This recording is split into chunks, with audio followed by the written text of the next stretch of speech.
What's up, guys? Maria's just getting her phone, but I'm here. Ah, damn it. And I'm opening the iPad for where the questions are at. Here we go. Cool. All right. I am set up and ready. Maria? Yes. Yay. Getting ready. Yeah. Like, you don't necessarily need your phone, but it's just in case. Oh, okay. If we need to look anything up or whatever. Use it. Yeah. Well, we do have the things here. Right. Yes. But, yes. And the things there. Yeah, exactly. Hello. Hey, guys. What's Josh is telling us something. Hang on. YouTube is getting cyber attacks from crypto. What? Going after reactors. You're anonymous yesterday, but today it's your boy Roshi. As in, like, persuaded them? Hang on, what do you mean, Yeah. Josh? How exactly? Yeah. Because that does seem important. Yeah. But if you're saying that like crypto scammers are just getting in like the comments and trying to pretend that they are those channels to fool audience members into signing up for their crypto or whatever, I don't think that's I don't think it's going to happen to us. Just because we're not a popular enough channel, they wouldn't go after us. But we do monitor the comments, obviously. So if there's anything like suspicious, we'll get in on that. But yeah, Josh, I suppose you're probably not here right now. You messaged this ages ago. But if you turn Hopefully. up again, tell us Yeah. about this crypto scam situation, because we have no idea. Yeah. That's I guess we can look up Nomi's channel and they might have posted about it. Yeah. Some update. Hey, Claire. What's up, Claire? Hey, Oh. Julia.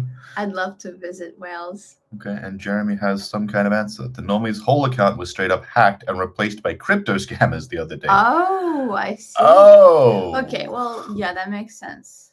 As in, they are a popular channel. Indeed. Yeah. Okay, well, the good news there is that like those kind of scams usually rely on people being like tired or busy or just basically not fully on top of the thoughts. They make it look really official. Yeah. So that's a tough rough. one. Thanks for the extra info, Jeremy. We will. I mean, it'll probably just come up in our email or whatever. But we don't actually have an email attached to the Buff Summer. No, what do you mean we don't have the email attached? No. There's the email that that you start the channel with, but then for business inquiries, you actually have to input the email. Did we not input No, that? I don't think so. Well, I hope so. I have a feeling that we did it for something. Well, the only real reason for us to have that email in the business inquiries is for like brands to do like brand deal stuff, and we don't really want to. So what's the point? I think we might have attached it to Sam and Maria way back. Maybe. Yeah, I'll we'll look have to check it out. But thanks so much for telling us. Either way, keep in mind if we do get a scam email, it will be to your email. Yes. So okay. be on the lookout. Beware. Yeah. Exactly. Okay. But yes, thank you for the info, guys. We will do our best to not be scammed. Yeah. And not help other people scam you guys, obviously, because that would suck. Hey, Kelly. A lot of homework and papers to write this week, so you can't be here. I understand, Kelly. I missed that. Having homework. And, papers to write Fair and enough. stuff. Fair enough. That's okay, Kelly. We understand. I mean, this is obviously the live stream Q&A. We'll have our regular premiere tomorrow. Season 3, episode 1. Exciting, right? Yeah. And yeah, so that's cool. Yeah. Cool. Zach, what's going on? Is Zackaby? That's a hard one. Seems to all have been recovered now. That's that's good. good. Yeah, makes very sense. good. What's up, Hippie Angel? How you doing? Yeah. Oh, thank you, Zach. Oh, Appreciate that. Thank you so much. Yeah. I assume that really we do. could. That's Zackaby. I assume that's Zach. Mm-hmm. Yeah. I might just be making wild assumptions here. What's up, Steve? Hello. Take my assignments. Well, shoot, you would. Well, you know what? It depends on what it is, but it's very likely there would. Yep. Cool. Okay. Oh, hey, Cody. What's up, Cody? Oh. So we'll get into our patron questions first. We actually only have like 4, so this is not going to take a long time. But yeah, if you guys do have any other questions that aren't covered by the patron questions first, we'll get to that really shortly. Because I don't think we're going to take a ton of time on these 4 questions. It depends on how much you have to say, Yeah, well, the first one I guess is at least a little bit on the detailed side. Yes. So there's yes, that. Yes, exactly. Cool beans. Yeah. Okay. Do you want to do the reading? Read the question? Yeah, Yeah, do the reading. let's do it. Okay, From just the question. Say from who it's from. The first question is from Tommy Galloway. So, I hope Tommy, I'm pronouncing it correctly. I think so. Yeah. So the question is, or rather, there's a couple. Yes. Yeah. yeah. And yes, just letting you know right now, it's not vague or controversial. Absolutely, just like very fucking relevant question. So your thoughts on characterizations happening in Buffy so far? Mm-hmm. The relationships between the Scoobies, the quality of the writing as it pertains to our main six: Buffy, Giles, Willow, Oz, Xander, and Cordy. Mm-hmm. And if you see any familiar 90s TV archetypes in there. Oh, that's the first one. Yeah, I mean, even that's kind of a two-parter, a little bit. Well, yeah, but you know, we need to know what's happening. It's all together. I get you. Yes. Characterizations. Yeah. I mean, I've enjoyed them so far. I think they're well written. They, at the very least, understand teenagers and general human behavior, especially from the time. Like, I wouldn't say that there's anything in the show from the characters that I'll be like, well, that doesn't make sense for the 90s or whatever. Like, no. 90s California. Checks out. It's all good. I do like the writing, I think, of Xander and Cordelia a bit more prominently, I suppose, just because there's a lot of room to grow there, and they play with that room. And like, they don't treat their growth as a linear thing, which is kind of a good thing. As much as on a TV show, in a lot of ways, you almost want a linear growth storyline because it's more satisfying, but like, it's also not real. No. Yeah. So the fact that they do go back and forth a little bit, like they make progress and then they kind of fuck it up a bit, and then they make some more progress, and then they make a much bigger mistake. Or Xander, I would say, has probably made some of the bigger, oh no, dudes. You know what I mean? Yeah, he's had some real good moments. He's had some really great moments, and then some really shitty moments. Yeah, exactly. Yeah. Like, most of the other characters have had some really good moments, and that's it. Like, it's solid or not. But with Xander, he's had some stuff that was like, hey, that was really good, man, solid. And other times you're like, no, dude, no, don't, no, oh, bro, what the fuck, So there's a bit of that. I really did. I think for the 90s, the handling of the Jenny storyline was really, really well done. Probably one of the earlier examples of that kind of story. In a serialized TV show. So I think it's pretty well handled. They probably could have spent a little bit more time on Giles' emotional state. Especially instead of that fish episode. Yeah. As much as it's nice to see Wentworth, it really was. Probably could have replaced that one with like a Giles episode or something. The whole writing of that episode wasn't as good. It's a bit weird. Yeah. Nonetheless, I think the overall writing characterizations has been really good. Familiar 90s TV archetypes in there. I mean, it's more or less, for sure. All of them basically are. Willow's like your average book nerd. They don't really go wild on archetyping. They just go into little details with her personality. She's more than just a book nerd, but she is, she's standard library girl. That's cool. Yeah, she likes to research. She's got a bit of nerves about her, but she knows how to learn and progress, which is really great. Xander actually could be a little bit it's kind of just the casting. Nicholas Brendan's a little too cool to be the fucking nerd that he's supposed to be. I do love Nicholas Brendan, but when someone said that he played Nicholas Brendan played football in high school, I was like, yeah, that makes sense. He looks more like a football guy than a fucking nerd. But considering Joss was probably, as people have said, tried to have a bit of Xander basically represent him to a degree, I'd say there's some wishful thinking in there. Some pretty hard wishful thinking. She's like, yeah, I was a hella nerd in high school, but I was tall and good looking. It's like, what are you? You know what I mean? But yeah, I mean, all of them are relatively familiar TV archetypes. I couldn't say specifically 90s. The main things I was watching in the 90s was Stargate and Charmed. And I would say there's similarities between all of these shows where they all focus on the important thing, which is family, whether that's blood family or Found family. Found family. That's Yeah. the term. Yeah. And I would say that obviously 2 of those shows focus more on the found family, Mhm. you know, being Buffy and Stargate, Yeah. than actual family. Mhm. Whether it is Charmed is specifically a show about Yeah, family, yeah, yeah. which is, you know, Truly. yeah. No, I don't know what else I could say there, because I don't think there's anything out there about these other characters. Cordy is like your typical like rich popular girl from the mid-90s. Hell, I knew girls like Mean that. girl, yeah, especially. Relatively mean, and I mean, she is. You know what? She's just not that. Just that. Well, I like that she's not that just that, because in Yeah. real life, the mean girl is usually a little bit more complicated than would outwardly appear anyway. Mhm. At least that's my experience. Like the cool girls in high school, yeah, they were kind of shitty at times, but like if you ever actually bothered to stop to talk to them for a little while, they tended to be like kind of cool. You know what I mean? Or at least that was my experience. And although I did find that experience with most people in high school, if I actually took the time to bother talking to anyone, they were usually pretty fine. Yeah. Whatever. Mhm. And then predictions where those relationships will go. Ooh, that's where the fun begins. Yeah, I mean, okay, look at it this way. Oz and Willow, I don't see them breaking up. If there's something's gonna happen, it's gonna be like an incident. There'll be some problem. I think Oz might get really hurt at some point, but I don't know. That it might be a while down the line, because he's such a good character. Like, why would you let him die in like season 3 or whatever? That's bullshit. Sure, yeah. That said, the only path for them breaking up, I think, is one of them dying. Mm-hmm. Cordy and Xander, on the other hand, unfortunately, I like them and the way they're trying to grow together.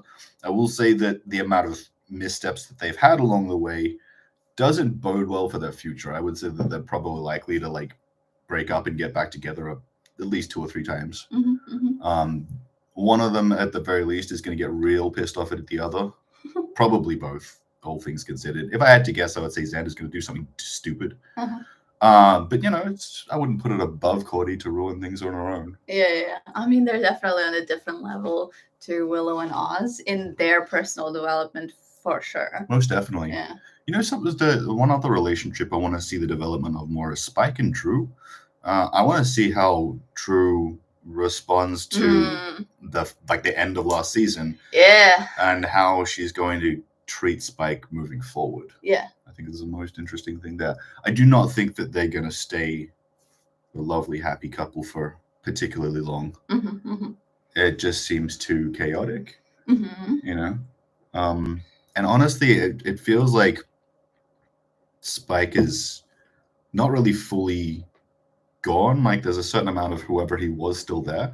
Whereas Drew seems like she's been completely moved on from her human self to this vampire self. Her human self was also like moved on. It's because you know, she was like mentally, emotionally broken as a human. Whereas I don't get that impression from Spike.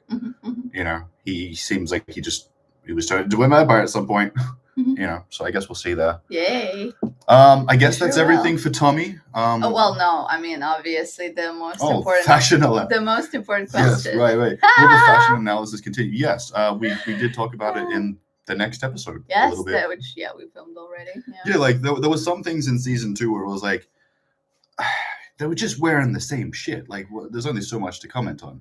Yeah. But like, especially with the changing of season, I feel like every season there's going to be some fashion updates and changes, because that's how years work. Unfortunately. I'm very much not looking forward to some later seasons. Some of those changes will be good. Some of them will be bad. It depends on obviously personal preference. Yeah, the late 90s and early 2000s was not a popular, like, I guess that's the right way to say it. It's not a time I loved for fashion in general. That was around the time I started wearing like skinny jeans and cut off t-shirts, wearing my hair out really long. Because I was a metalhead in high school, and I mean, I still am, but so that was a wildly different time for me in terms of what people liked and what I liked. And I remember getting a lot of shit for having long hair and wearing skinny jeans. And then like 2 or 3 years later, the emo thing started to really pick up popularity, and everyone started wearing skinny jeans and growing their hair out. And I was like, fuck you guys.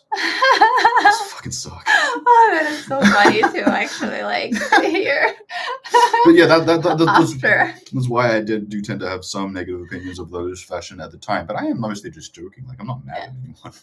You know Yeah, what I yeah, mean? yeah. And I'd like to add that it's like it never goes anywhere. It's just whenever we have something to say. Sometimes there's nothing to Yes. talk Yeah, about. yeah. You know, I remember like the last big thing I had that I really fucking noticed was Cordelia's Tommy Hilfiger sweater. Oh yes, yes. I was just like, what the fuck, dude? No.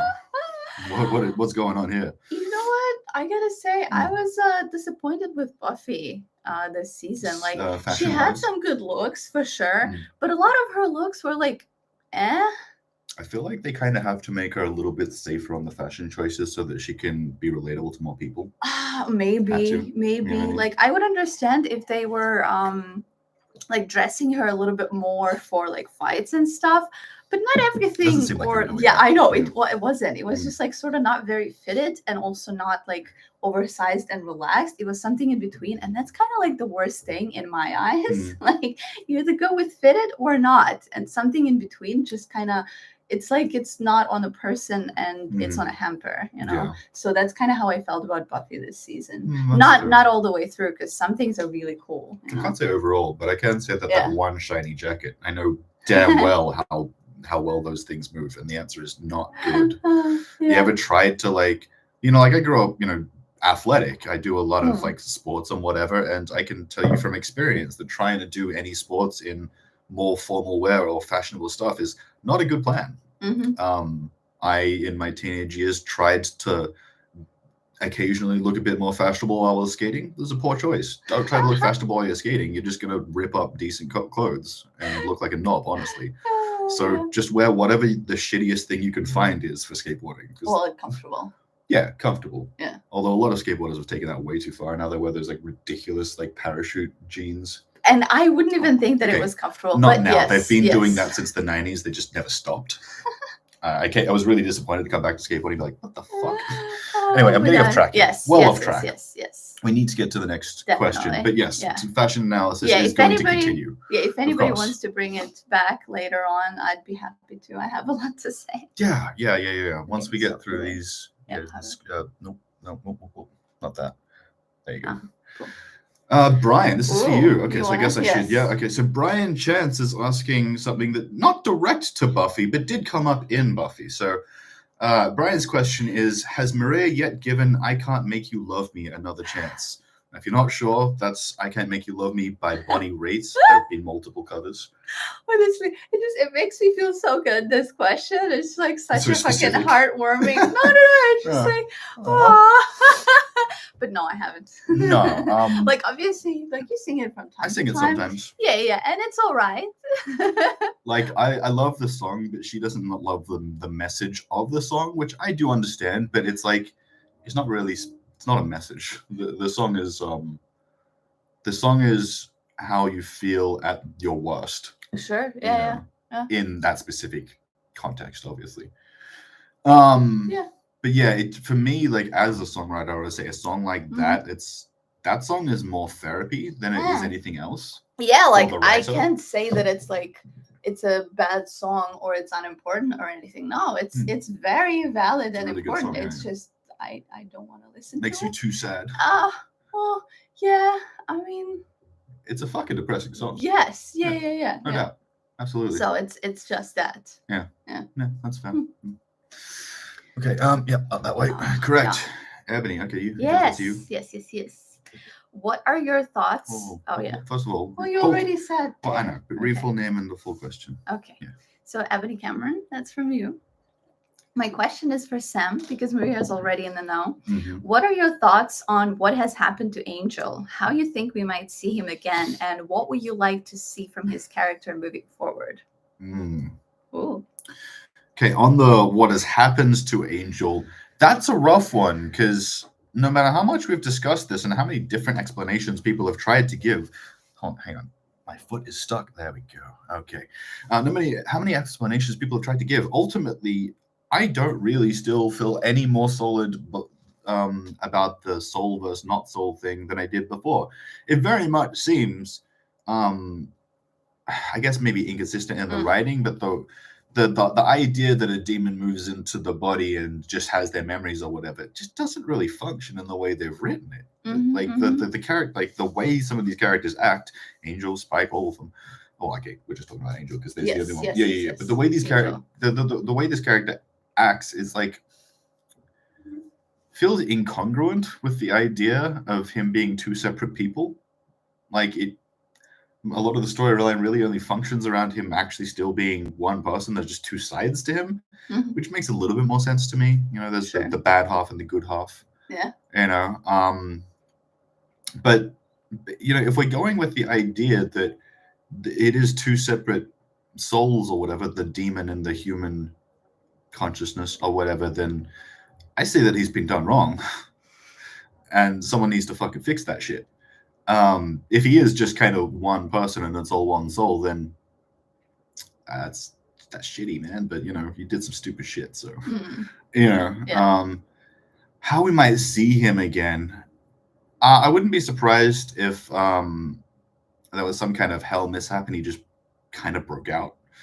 I also wouldn't be surprised if someone tried to bring him back specifically. Sure. Whether it's going to be like one of the good guys or one of the bad guys, I can't say. But I honestly wouldn't be shocked if like someone mistakenly tries to bring him back to like make Buffy feel better or something. I really don't think that's actually going to happen, but it'd be interesting, right? Yeah, of course. It's all about what you think here. Yeah. Yeah. Like there's multiple possibilities for coming back from hell. Yeah. And what I like to see from his character moving forward, a little bit more clarity on this whole soul, not soul thing, which I don't think we're going to get. I'll be honest. Yeah, it's like pretty much you just got to go with it yourself. I feel like to a degree you kind of have to go with whatever interpretation works best for you as an individual audience member. So yeah, I'll see how I go with that in general. But I guess I would like to see from him some kind of intentional progression, like he's trying to improve or fix something, or like if there's some kind of storyline where he's going to try to figure out how to make it work so that he can actually like live and help people, that would be cool. Yeah, I mean, I like to see people trying, you know, so I think that's where I like to go with that one. Yeah, that's cool. Okay. Now we're getting to Paul Komorowski. Sam, is there anything surprising in and or about the show so far?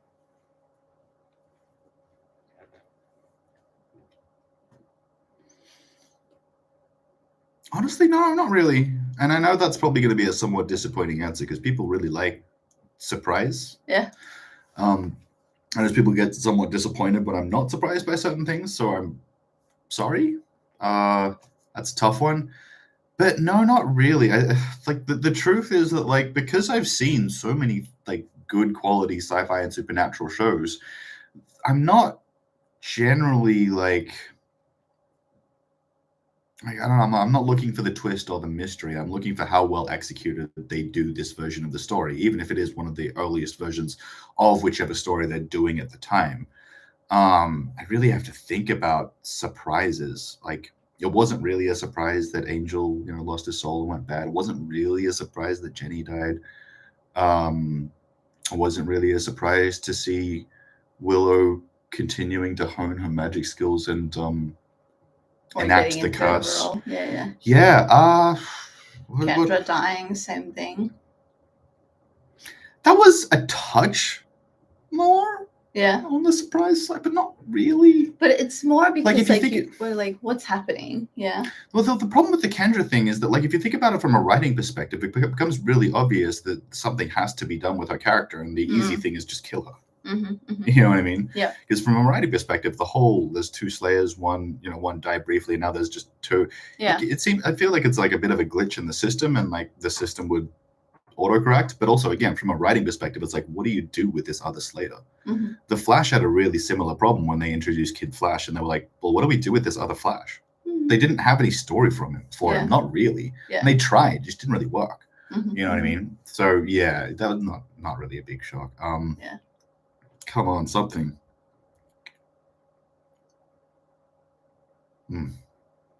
how well Xander handled Willow being in the hospital. That wasn't surprising. It was nice. Yeah. But I expected that from him. Yeah. So, yeah, and that's it's kind of the thing. Like, his connection with Willow and really being there for her in the hospital was really nice, but also exactly what I expected from him. Just as much as him fucking full on lying to Buffy about what Willow was trying to do and the whole Angel situation. Yeah. I was also like, yeah, that sounds about right. Yeah. God damn it, Xander. You know what I mean? Like, sorry. It is just about enjoying those moments. Yeah, I'm enjoying the writing. I wouldn't be surprised by the writing. It's, two different things. Yeah, for sure. So, mm-hmm. What else? Maria. Okay. Yeah. Maria, is there anything new? This is still from Paul, by the way. Yes. Is there anything new that's non-spoilery that you can say that you've noticed on this rewatch so far? Oh yeah, for sure. I would say the thing that I enjoyed, and I guess like noticed more this time, is how good of a relationship beginning is between Willow and Oz. How well it's portrayed and how good of an example it is for teens, like everywhere. I totally did not like think about it. Actually, it's like, really, really cool. But I wasn't thinking of the implications of how good it is and how little of this we see overall. Like maybe a little bit more now, but in other shows. That's something I can say that I would have found or did find genuinely surprising is how well they handled the build up to Oz and Willow's relationship. Yeah. I thought that was one of the better examples of like building up to a teen relationship on a show that I've seen. Mm-hmm. And it's a real bummer that more people didn't take notice apparently, because like Oz is such a great example of how to be like a teenage, like to how to be interesting to go when you're a teenager. Yeah. Perfect. Yeah. Fucking sick. Yeah. Why did more people just try to be Oz? I know, that's another thing. I can't say that I've seen a lot of characters like Oz in similar situations. Not like He's really mature. Deep inside, but specifically as a teen in like a similar setup. Can't say that I've seen a lot of those characters. Yeah. So that's I guess that's also something I'm noticing right now, and so very grateful for that. Yeah. How big and how great of a character he is, how important he is. Yeah. Yeah. That's good. For sure. Yeah. Okay. Final one. Yes. Shotgun fellatio. Yeah. Tia. Mm-hmm. Yeah. What did you think of the transition of Monster of the Week to an actual storyline? Fantastic. Yeah. I mean, it's more or less what I was hoping for this kind of show. I knew that there was going to be a certain amount of episodic stuff. Similar shows at the time did similar things. Stargate and Charmed were both more episodic than Buffy was. Yeah. But they also did both follow similar amounts. Well, not like, but they also both did start introducing more serialized story elements like along the season way. Arc. Yeah, exactly. While still having those episodic elements. And I think Buffy basically just did that better. And a little earlier. Yeah. Well, in terms of the getting into the serialization, I would say that, between the three, Buffy probably did it the best. Which is why it's so is why people take note of it. Yes, they did it the most. Yeah, they definitely did it the strongest to a degree. Well, you can't say for Stargate. Yeah. I'm only talking about Charmed because up to like the later seasons, which you haven't seen, they had like a season arc, but they still like every episode did not lead necessarily into the next one. There still was a lot of like episodic stuff, and some things from one episode mattered, but not to the same degree as here. Like here with Monster of the Week episodes, every little characterization still goes into the next one. With Charmed, as much as I love the show because very much my childhood show, they did not have that. They missed a lot of those little moments. They had some of it. They definitely skipped certain things. Yeah, but certain things they just like, it was in the past. That was in that last episode. I wish that would be more serialized. Yeah. But as I'm actually thinking about it, I would say that Stargate probably did actually have a very similar timeline of going from episodic into more serialized stuff. There's definitely a certain amount of serialized storytelling in like season 1 of Stargate. There's just definitely also some standalones in season 1 where I'm like, oh god, I want to watch this one again. You know what I mean? Like, this is season 1. But yeah, I think that it's really well handled. I do think it's important to have some like more episodic episodes in longer season shows that are serialized. I don't know, Buffy was one of the first shows to do it. But they did a good job, I think, you know, still having certain Monster of the Week type stuff. The only real misstep, I thought, in the Monster of the Week type stuff was the fucking fish episode. It's just wildly, like, in the wrong place. And if you just put that same really episode... not as good as other Monster of the Week episodes. No, like, some are like great. Somewhat bad you know? episodic episode. Yeah, and yeah. it's in, like, a really important spot. Yes, Yeah. yes. That, they probably should have tried to have that earlier. Honestly, they should Or have just not ended. at all. Should have ended the fucking season earlier. Honestly, Just like 21 instead of That's what I 22 was thinking. episodes. It's almost better if they just cut that episode entirely.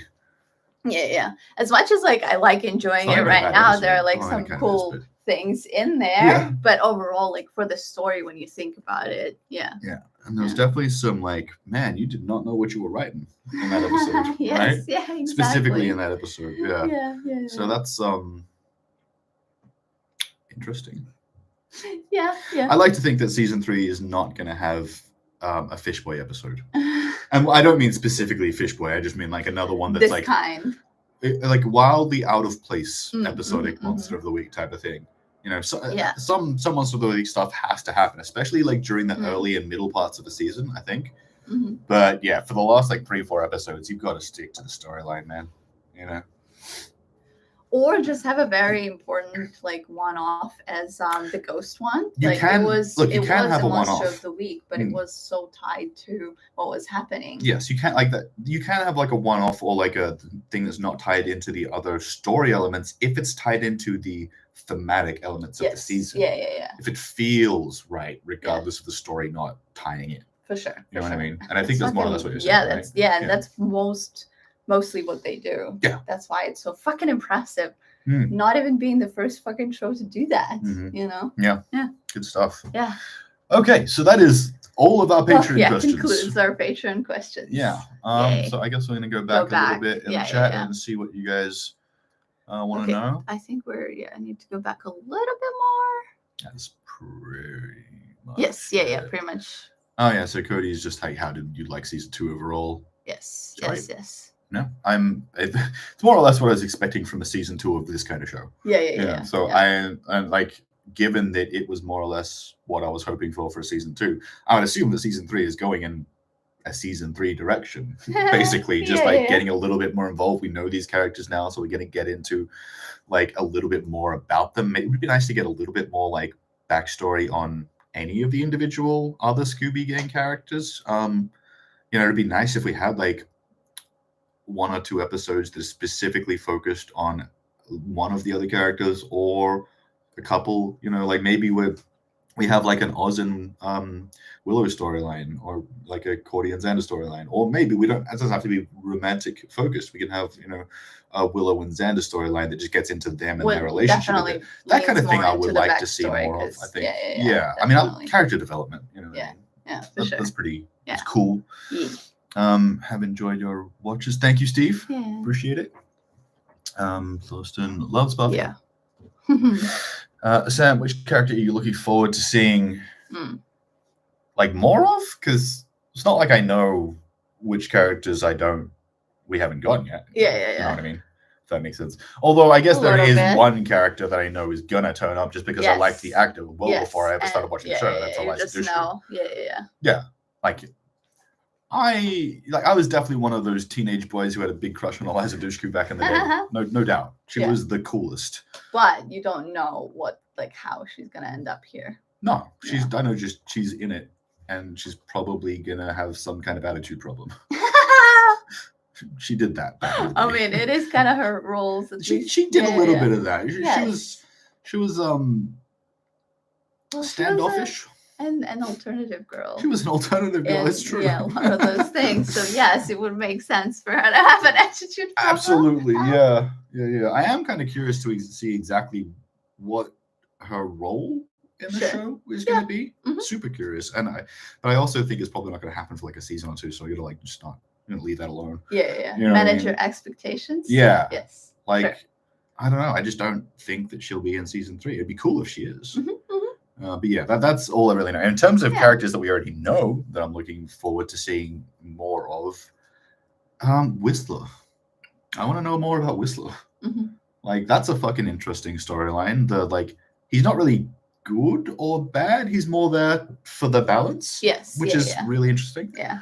I like that. It just happens to lean into good right now because we had a lot of Yeah, bad. he needed to do some good stuff because that's what's up. You know, if the balance shifts, he'll shift with it. Yeah. I assume. Yes. You know. Yes. I have one, but nothing major. When you're good. Okay, well, Zach, obviously, whenever. Oh yeah. You're good to go. Yes. Whenever your question comes up, we will get there. Yeah. What's up, Nicole? Yeah. What's up, Benita? We are good. Yeah, we're good. We're doing well. Doing pretty solid. Mm-hmm. Bit of a disappointing morning. Oh yeah. We released Wish and nobody was interested, so that's a bummer. That is real disappointing. Yeah, you know. Yeah. But I mean, we really had fun with Wish, so I hope it goes well. And even if it doesn't end up doing well for our movie channel, it was still a very fun movie. Yeah, and it would be nice to bring more people to it eventually, as we go. Yeah, hopefully. As one thing we'd like to be able to do with the movie channel is occasionally bring people to movies that they may have written off. But yes, I would say, like, I guess it's too early. Yeah, right now. I don't think we've built that kind of faith. Oh, yes, absolutely. And, with you can see that. Larger audience. Yeah. It is what it is. Yeah. And with the fuckboy energy. I don't know what you mean by that. I mean, like, Nicholas Brandon is attractive for sure, but Xander specifically? Yeah, like you're referring to a specific moment? Like, I'd say he had a couple of moments this season where he was just a decent human being, and that's attractive, but I wouldn't say it's a fuckboy energy. Yeah, I know. That's what I'm trying to figure out how exactly we got here. So yeah, please share. Yeah, be honest, Zachary, I do not know what you mean. It's not what I would qualify as fuckboy energy. Yeah. I always felt Go Fish was a leftover from the season 1 slush pot. Yeah, a lot of people think that. No, yes, I know. I don't think that's actually true. Yeah, it's so hard to get on board with that idea because, like, season 1, Monster of the Week episodes, they weren't bad. They were also thematically tied together to a certain degree. Absolutely, they were tied, and they were good, especially for the time. So, like, I would not say so. Like, Go Fish. It's probably one of the worst, if not the worst, that's probably what they're saying, written episode of the show overall. But it's not like on the same level as the first season episodes. I think you're sort of missing how that works, though. Something left over from season 1 is like, well, this is the worst one out of the 13 episodes or whatever. So we didn't air this one, but now that we're running out of time or whatever, we don't have a story. We're just going to shove this one in here. That's what leftovers are. Sure. It wasn't good enough for season 1, but they ran out of story, so. Or whatever, but it feels weak. I honestly would have preferred if they rushed together a story than just kept that. I know. I agree. But whatever. Yeah. No, I do hear what people are saying with the feels like it's left over from season 1. It's one of those didn't quite make it to season 1. Of course, it's not as good as the season 1 episodes. That's why it didn't make it. You know, it's like when musicians like put together an album and there's like 20 B-sides and. They're like, no, I didn't release this shit for a reason. And people really want. They're like, okay. And they put it out, and I was like, this is crap. Like, I know. That's why I didn't put it out. I haven't experienced that. Really? Yeah. I don't think so. Musicians definitely do that. Anyway, they told Nick to stop working out as he started looking too good. I mean, he already I've heard did. people say that. Yeah. It's a tough one. He definitely got skinnier. So I hope he didn't like stop eating to lose that weight. Because that is pretty much the way to do it in a really short amount of time, obviously. I mean, it's possible. Don't try that. And it kind of happened twice, like you noticed, because in the beginning of season 2, everyone was skinnier, like both Cordy and Xander. Yeah, and then he like gained a bit more weight, and then he lost it again. Yes, yeah, exactly. Yeah. Yeah, I mean, that's love probably that. smart. The implications of that. Yeah, it is a bit of a bummer, but I mean, there's no way you could sell him on being like an anxious nerd in the 90s if like with a bit of size on him. Nerds hadn't figured out that they could work out in the 90s. Yeah. You know? Yeah. Although, now I'm thinking about it. Not on a big scale. The one guy, not on a big scale, because the one guy I knew that was real dedicated to lifting when I was in high school was pretty fucking nerdy. Yeah. I love it. It was one of my bro's big brothers. You know, he was a really good dude, but like, don't know if I call him the popular. Oh, I guess you. Kind of in between. Yeah, but yeah, I definitely wouldn't have sold him as someone to be picked on. Yeah. So yeah. Sure. Yeah. Where are we? Steve.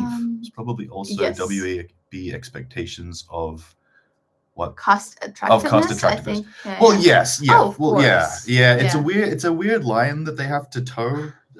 WB, CW, Honestly, whatever. Not just that, fucking any network. Basically any network that does teen TV shows, yes. they go way too hard on people's attractiveness. Yes. Although nothing was as egregious as Shadowhunters. Oh yeah. The level of hotness from some of those actors is like, what the fuck? I mean, pretty much all of the main cast, like half of them are like, why do you have a legit male model playing this role? They're all so hot. Yes. Like her stepdad or whatever is yeah. He's the Old Spice guy. Yes. Like what the fuck? This guy's famous for being hot. What the shit? But yeah. That's what's up. Any favorite episode of this season? Oh, that's interesting. I definitely like the Oz and Willow episodes in general, but there was a couple where the first ones. Yeah, well, there's the one where they actually end up kissing. I think that they kissed for the first time. Yes. One of my favorites. Yes. But just most of anything that like had those like early like Oz lead up moments or whatever, those were really good. Oh my god. I was thinking exactly same thing. Specifically when they were getting to know each other. Like their first conversation. So like I think it's probably like 2 episodes when they had their first conversations. It was so good. You can see that. Just so impressed. How good it was. Yeah. How enjoyable. It's just like the best moment, I think, in season 2. Kind of mad that he didn't end up actually watching the show when I was a teenager, because Oz would have been a fantastic example. Right? Role model or whatever. Yeah. Anyway. The original character sheet called for Cordelia to be black and the WB nixed that. Honestly, that's probably a smart call specifically for Cordelia. Making like the one bitch character on the show be black might not have been the smart choice. Just saying. Sure. And I mean, not to say that black people can't be like bitches or whatever. That's not the point. It's just that like at the time representation wasn't high, so you don't want that to be like the standard that you set. Yeah. And I mean, we do know that Bianca Lawson was supposed to play her. Yes. You remember? Yeah. Didn't she try out for both Cody and Buffy? No. Just Cody. That's Charisma tried out for Buffy. Yeah. But Bianca was, I think she was already cast or like approved, but she had like conflicts. So yeah, sure. Yeah. She was on something else as well. Fair. So she just didn't fucking make it because of schedule conflicts and stuff. Didn't become the main character. Yeah. It's a tough one on the which characters could or should have been black, because like they couldn't do it with Buffy in the mid 90s. Not enough people would have watched. Yeah. Unfortunately, but I guess they could have done it with Willow or Xander. A friend character. Yeah. Not that I know what the best choices on these kinds of things are. It's interesting to speculate, I suppose. In hindsight, of course. Yeah. Maybe the point of casting Nick as Xander is to show that his personality or social connections play more of a role than physical appearance for the school cliques.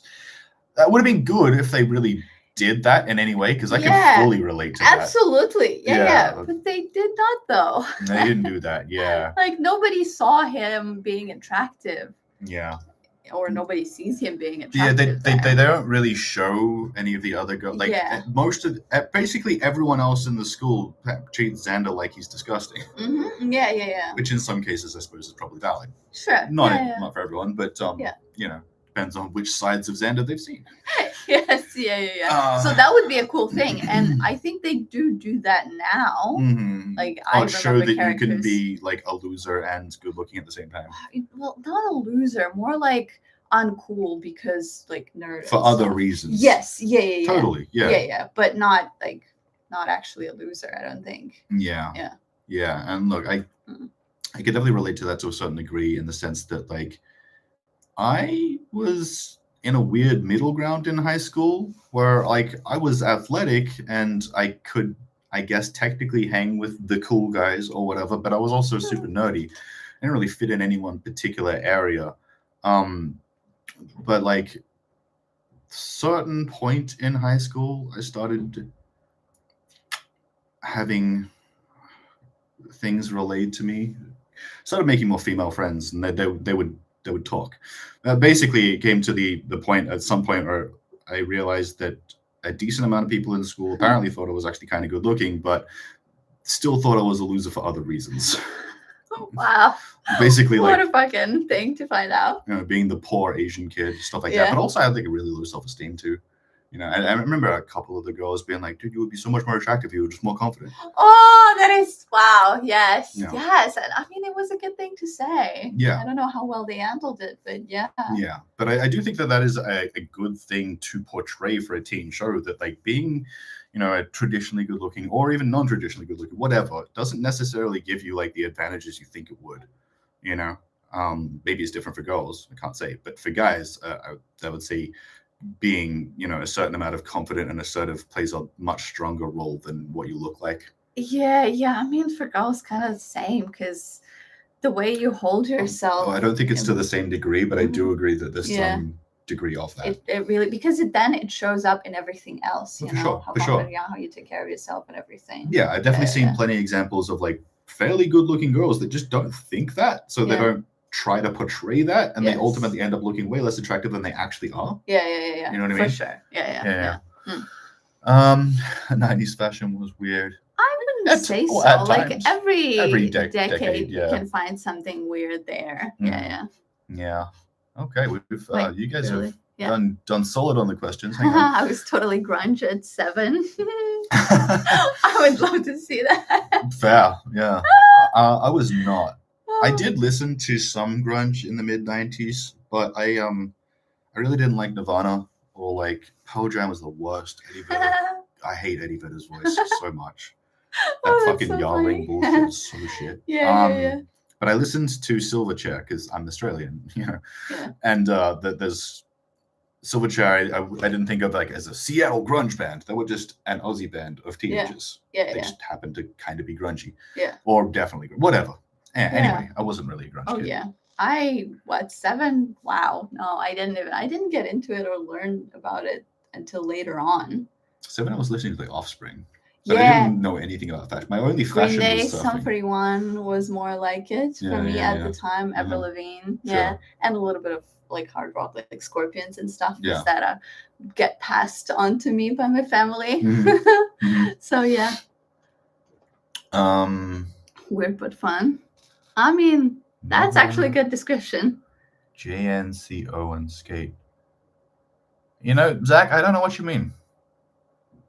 Yeah. I know that was in reference to what we were talking about earlier. But what exactly does that mean? I assume it's an acronym given the way you've written it, or in general. But I got nothing, man. Yeah. Sorry.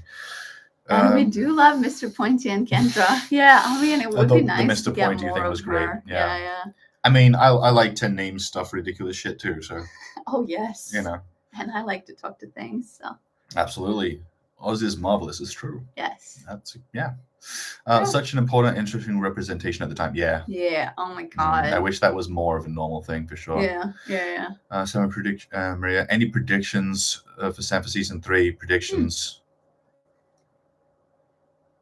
I mean, obviously, where we are now, we know that. I feel like Xander and Cordelia will probably break up in some kind of spicy fashion, yelling matches or whatever. They really feel like a couple that's going to be on and off again for a little while. Sure. We're going to know more about Spike. Mm-hmm. In what way? I don't know, but like you can tell there's a lot more to Spike than some of the other characters in this show. Mm-hmm. So if they don't fucking delve into that, I'd be mad. But considering I do know that James Masters was on the show for like a long time or whatever, I assume they're going to get into his character a little bit. Sure. Yeah.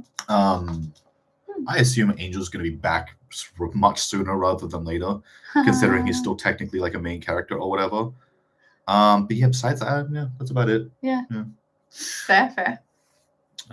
Hey guys, did not know you were alive today. Yeah. I mean, it makes sense. Like definitely on. It's a tough one. We do the channel. We do try to post about it. Everywhere we can and everything. But can't always Can't always notify everyone as well as we would like, I suppose, is the best way to say Because things. that's not really The like system in our just doesn't work hands, you perfectly. know. Yeah, Like there's only we so much you have obviously that's in hands. post, Yeah, yeah, about it. Yeah. When is the Patreon poll going to end? I want to tell my friends so they can subscribe to you guys and vote for us. That's hilarious. Thank you.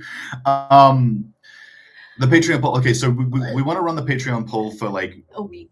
No. No? So from like we posted the poll the Yes. start of the second week. Yeah. That should go for 2 weeks. Yes. So first week is for suggestions. Weeks 2 and 3 is giving people the time to vote. And then week 3, so the start of week 4, we film, and then that's ready for the end of the month. Well, yes. So it's still a week. From now? Yes. I thought you meant a week in general. No. Which would be like ending now. But Daniel is asking how. How much longer? Well, yeah, that's when is it going to end? Yeah. Basically a week. Yes. Yeah. Yeah. But yeah, thanks, Daniel. I have one whenever you're good. Well, obviously, yeah, I know you said it earlier. So yeah. The question. Oh yes. Yeah. Even to this day, Eliza Dushku is my number one crush. She is gorgeous. Yeah. Fair. Yeah. No arguments. Oh yes. Yeah. Yes.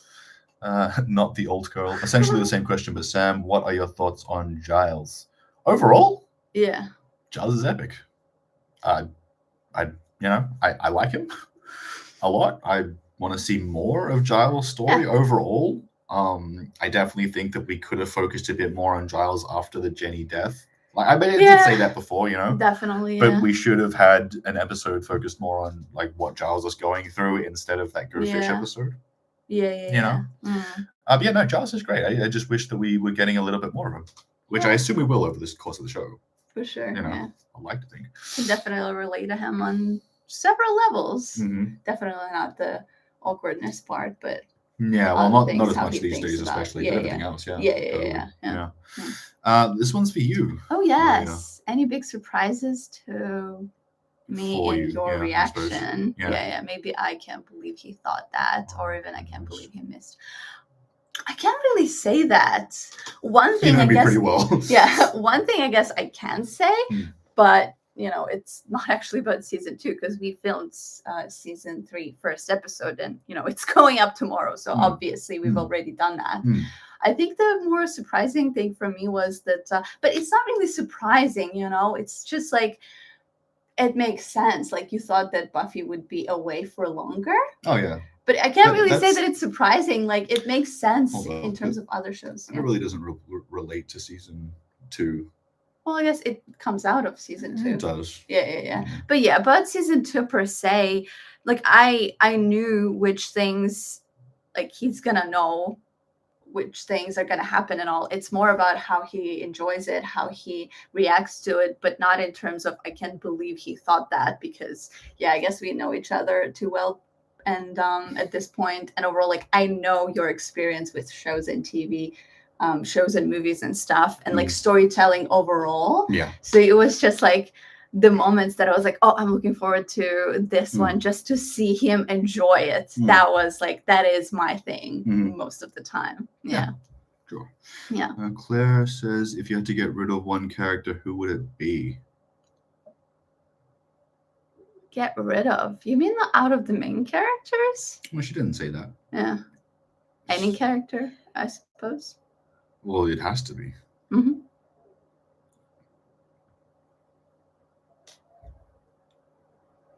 I don't think I'd get rid of any character. There's no one's redundant. Yeah, not really. Like, especially out of the recurring or like secondary characters, Forget any particular type of distinction. I can't think of a particular character that needed to be gone for any reason. Yeah, or the show would be better without them. No. The only thing that, like, I think they were smart to move on from the Chosen One, but like, they did get rid of that character. The Anointed One. The Anointed, you mean? whatever. Yeah. The Anointed One. Yeah. They did get rid of him though. So straight away. Yeah, I mean, like it was just kind of obvious that they didn't really have any like a solid direction to take with him, especially because the kid was growing. Because kids do that, Beyond that, no, I think that pretty much all the characters are pretty necessary, regardless of how much I do or don't like a particular character. They're all necessary. That's a very important Yeah, thing, like I know that a lot of people are really Yeah. pissed off at Xander for multiple reasons, and some of them are quite fair. But I wouldn't get rid of him. It would. You'd kind of lose some of the important lessons and things from the show, and we're not supposed to love everything that happens on a show. It's well, because it's like unrealistic. life, Yeah. Yeah. You know. Yeah. Did Oh, you yes. like the arc for Spike? Yes and no, actually. I like Spike the character. I definitely like what they were trying to do with most of his storyline. You know what? I can say I did like the arc for Spike because it's like I didn't like watching him be disrespected. Yeah. But I also like knowing that he's aware and patient and gonna deal with it. Yes. Or did deal with it. No, yeah, for sure. Kind of did. Yeah, for sure. Yeah. Yeah. So I guess I did like that. Yeah. Yeah. Huh. Yeah. One of the better arcs. Indeed. Yeah. Nikki. Well, I'm be glad you back. made it too. You gonna do what now? I'll be back in a sec. Oh, okay. Oh yeah, some water. That's probably smart. Yeah.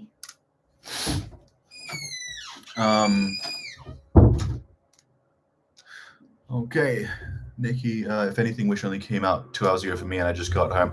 Fair. I do understand.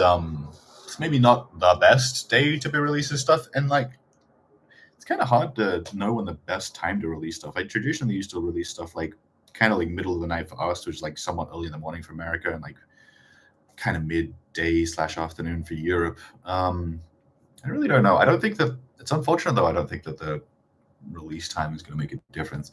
I hope you do like Wish. If you do watch it, if you haven't seen the movie already, it is fun. Like, I don't really fully understand what all the complaints about Wish were. Like, sure, it's not maybe as good as some of their other animated Disney princess movies or whatever. It doesn't make it bad. It's just, yeah, it's not Tangled, but Tangled is epic. This is just a really good movie that's still fun and has great characters. I really enjoyed Alan Tudyk. Maria did too, as Valentino the Goat, which is a really fun movie. I hope that some people still decide to check it out. You know what I mean? Trying to not rush ahead with these questions while Maria is indisposed. You know what I'm saying? But we are up to Saki, Blue Eyes. What's up? I'm gonna drink this water. Maria's gonna be back in a second. On time. Okay, so based on where season 2 ended, Lauren, what expectations do you have of the plot for season 3? Sam, did anything happen you think was a clue, etc.? Feel free to answer later after priority cues. Yeah, fair enough. What expectations do you have for the plot of season 3, Sam? Well, big. Unfortunately, one of the expectations, because like we've already filmed season 3, episode 1, one of the expectations I had for season 3 is already fallen through. Like, I thought that Buffy would be on her own away from the gang for at least 2 or 3 episodes. And apparently that's not how things are going to go, so that's a bit of a bummer. But overall, my only real expectation is that Angel is gonna come back. Yeah. And that Spike is probably gonna develop more so in more interesting ways. Mm-hmm. I can't say if it's something I expect, but I really do hope that we get more development of ability, like technical ability from training. Yes, more training from Willow, Xander, and Cordelia. Cordelia especially, because at this point I don't think she's really had any training, or at least very, very little.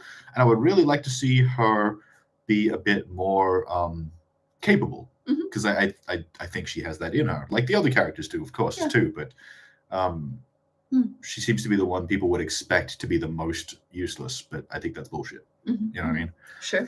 Yeah. Takes a bit of time, but I'm not sure you'll build that audience and faith. Oh, I'm sure. But I'm sure you'll build that audience and faith in no time. Your energy is great. I appreciate the Benita. I really do.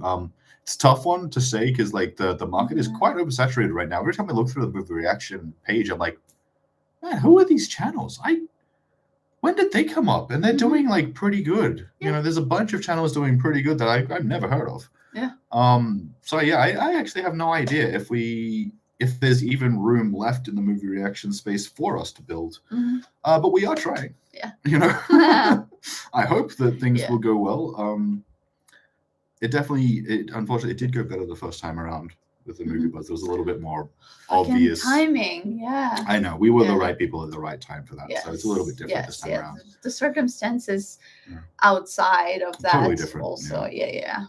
That said, we have entirely different expectations and goals for this channel than I did with the Movie Buds. Mhm. With the Movie Buds, we needed to be like a 100,000 view average kind of channel. It didn't really fully work out over time. Whereas with me and Maria, we really don't need that. So hopefully, I mean, we welcome it. no, we welcome Yes. a large audience, but we could probably average like half the views and still be really fine because we just understand YouTube better and know how to manage everything a little bit better. Yeah, all the experience. Yeah. So I mean, honestly, like I'm kind of hoping that we can build a solid little audience that is enough people, but I'm not really looking for us to be one of like the top channels or anything like that. It's cool, but not, I guess, the goal. Yeah. That's I know I went wildly off track because you didn't ask any of that at all. So I do that. Getting back on track. Getting back on track. Thank you, Yes. Benito, for the support and faith. We appreciate it. You remind me of some that I went to high school with. Zach, I assume you mean Xander. Xander? And yeah, I know sure. we talked a lot. Yeah. Makes about sense. him. Yeah. Was the Bad Angel storyline worth the trauma for the characters? I mean, I think it's necessary. Yeah, the storyline itself was good. And honestly, these characters are going to have this trauma. So worth the trauma is an interesting kind of way to put it. It's like, if it wasn't this, it would be something else. On this path that our crew is on, there's going to be trauma. So in which way it is, where it comes from or whatever, it was necessary. They have to go through it. It will come from somebody close. Yeah. Of course. Yeah. Who better? Like, yeah. Who can hurt you more than the people closest to you? Yeah. So yes. Yeah. Very much worth it. He being Xander and I was Larry, sadly. I assume you mean in the sense that the football jock in the closet, Larry? That's what we're talking about? Yeah. Yeah. Or at least, that's what I'm thinking. Yeah. Is that how you're relating, Zach? Still not mad about it. Fair enough. About being Larry? Or about something about Xander? Maybe clarify. Yes, please. I'll never get over Xander's choice in not telling Buffy about the cure. Yeah, I can understand that. Yeah. That's a tough one. Because I can't say I would forgive or not forgive. The question is, how is Xander going to make amends or reparations for that in the future? Sure. Like if he's going to do absolutely fucking nothing to improve as a character, then yeah. But the story, it worked well, of course. But if he's going to finally stop being a petty bitch when it comes to his friends and family, then I would get over it. Yeah. But I'm getting the impression that might not happen. So. Or it will take a while. Yeah, or it will take a while. I guess we'll see. Yeah. Nerdy characters on TV outside of this Screech from Serialized stereotype were always better looking on TV than in reality. Well, that's true, but all characters on TV are always better looking than in reality. Yeah. That's kind of how it's supposed to work. All of the archetypes. Okay, actually, now that I'm thinking about it, not all, because it's like there's only so attractive or whatever you can go for TV, like in TV, whereas like in reality, you'll find people who are legitimately hotter than your favorite TV character or whatever. Sure. But than your favorite popular TV character. But the nerdy TV character, they always pick someone more attractive because there's room for that, Sure. But in real life, there isn't really room. There's only so much hotter you can get. Yeah. Do you know what I mean? Yeah, I see what you're saying. Yeah. The Old Spice dude. Yes. I love the Old Spice dude. Yes. Isaiah, right? Yeah, Isaiah. Yeah. Washington. Isaiah Washington. No, I think it is. Is it different Isaiah? Yeah, Fuck. I think it's a different Isaiah. It's kind of killing me. Okay, we have to let it go. We do. Yes. But I love the Old Spice guy. Yeah. Where are we? Oh yes, we're here. Yeah, all Shadow about the eye Hunters is candy. all about that. I mean, to a degree. Yeah. Okay. I think it's a good show with well-written elements. Very interesting, all encompassing supernatural show, because like For there's sure. not a lot of show that combine all of these supernatural Quite in the elements. same way. They're usually concentrated on one or two One specific things. area. Yes, yeah. Totally. So that was really cool. I really enjoyed it. It's way better than the books, so they did a great job. One of the fucking adaptations is actually better. Yes, yeah. One of the best examples of that. Yes. Yeah, true. But yes, Shadowhunter's like the least attractive person on that show is like the most attractive person in other areas of things. So this is wildly weird, but Hi guys. Sam, is there a specific monster villain that you'd like to see come up in the future? And Maria, without spoilers, what's your favorite season out of them all? Okay. Okay. Very specific monster villain that you'd like to see come up in the future. Ooh, like what kind of villain? I'm thinking, yeah.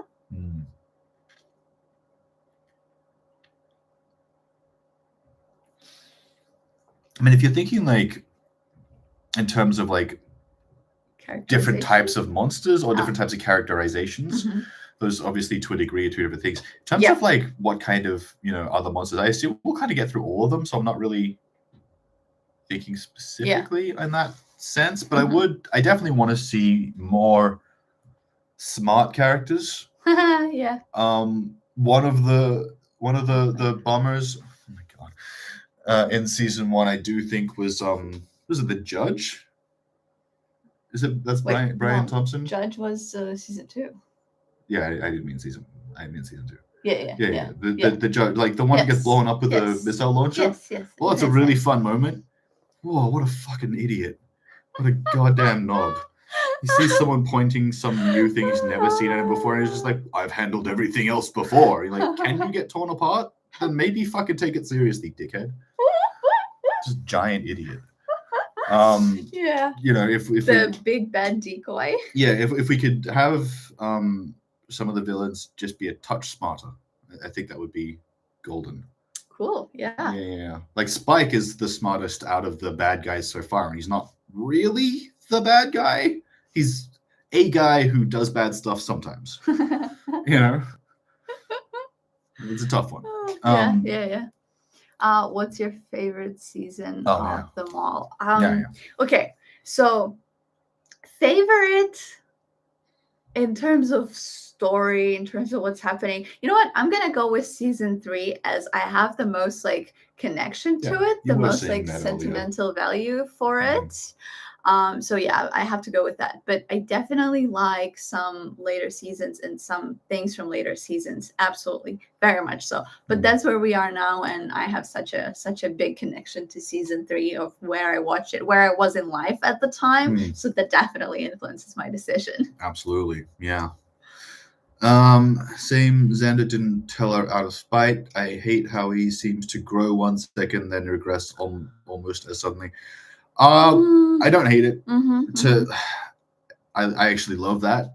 I think it's important to show that people don't grow in a linear fashion. You don't learn a lesson and then immediately just start implementing that perfectly every time afterwards. It's just not how life works. People usually take about 2-3 years to learn important lessons. Like, honestly, those big moments you have in life, you're like, oh shit, how did I not know this earlier? Those take like 2 years. Most of the time, you've been getting the signs for like 2-3 years, and then finally it all comes together in your brain, and you're like, oh no, I'm a knob. God damn it. You know what I mean? Yeah, and especially when it's something that close to him, it's Angel and his initial infatuation with Buffy and stuff. It's like the fucking also, hardest thing to actually get through. It is also a very like inherent character trait for teenage boys, especially, to hate other teenage boys who they know the girls find attractive. That is like good fucking, like, if you honestly tried to write a teenage boy character in this show being totally cool, with Angel being the cool hot guy in the group or whatever, I'd be like, bullshit. Don't fucking lie to me. Do not fucking tell me that this 17-year-old child is behaving like a 50-year-old man who's actually wise. Who actually like did learning in that time span. I'm sorry, but 17-year-old boys are gonna act like that towards other competition. He sees Angel as superior to him.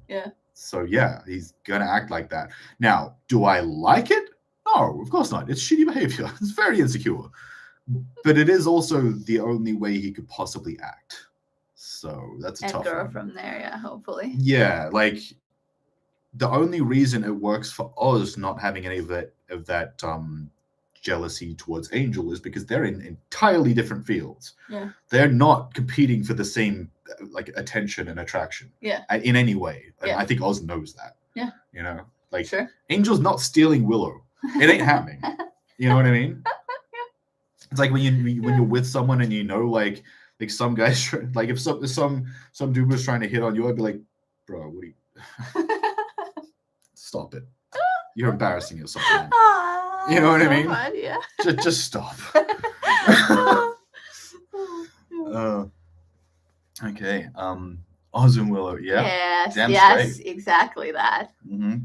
Yes, that would have fed into the sassy black friend trope or whatever. I think that's kind of what I'm talking about, Benita. It's like if you're gonna have this kind of show and have a main black character, then do them justice. Mm-hmm. I think Kendra was actually a pretty solid version of that. They just needed more of her. Yeah. If they'd actually developed her character and storyline a bit more, I think that would have been really cool. Yeah, for sure. Now that Kendra's dead, what do you think will happen? Good question. Simply Carl? Yeah. Mm-hmm. In what sense? As in another Slayer died? Yeah, but the last time it happened because loophole. Buffy died briefly and there's no Slayer for like 5 minutes or whatever. No, well, it didn't happen because of the loophole. Like no, it's not. Yeah. What are you I don't know what the hell you're talking about. What do you mean? She died and there was no Slayer for like 5 minutes. When Kendra died, there's still a Slayer. Why would anything happen? No, I mean it's not how it works. What? Like Buffy is not considered like she is there and she is a Slayer, but in those terms, it's guys, not considered stop. one. We've all ruined Faith for me. Faith is going to be the new Kendra. That's my prediction. Okay. She's going to be a bitch about it too, because that's Eliza Dushku. Okay. But yeah, if that's what I had to guess based on what we've been talking about now, that's what I would say. That now that Kendra's dead, Faith will turn up at some point. Okay. It does amuse me. Xander's love interests are usually monsters, aside from Cordy. Especially when his character was allegedly a placeholder for Joss Whedon. Is that a lack of or too much self-esteem? Oh, it's not even a question. It's lack. It's almost always lack of self-esteem. The amount of times I've seen people say, this person has too much self-esteem or confidence or whatever. I'm like, that's what you see? That is one of the most insecure people I've ever seen. Mm-hmm. The amount of times people is like, oh no, this person just thinks way too highly of himself. I'm like, yeah, I'm not seeing that. Yeah, I just see this person wildly overcompensating for their ridiculously huge insecurities. Mm-hmm. But sure, yeah. So Xander, he does not have too much self-esteem. He has not nearly enough. Xander does not think highly of himself. Like, if any of you are watching the show and thinking that Xander has a positive opinion of himself, you're wrong. Xander hates himself. It's really sad to see, actually. Yeah, I'll be honest. There are like so many moments when I'm like, oh, you're actually like much better than this. Yeah, but Xander doesn't think that. Yeah, well, exactly. That's part of the problem. Yes. Like Xander's biggest enemy right now is himself. Yeah. So yeah, his usually being interested or attracted to monsters, or more importantly, women that can hurt him,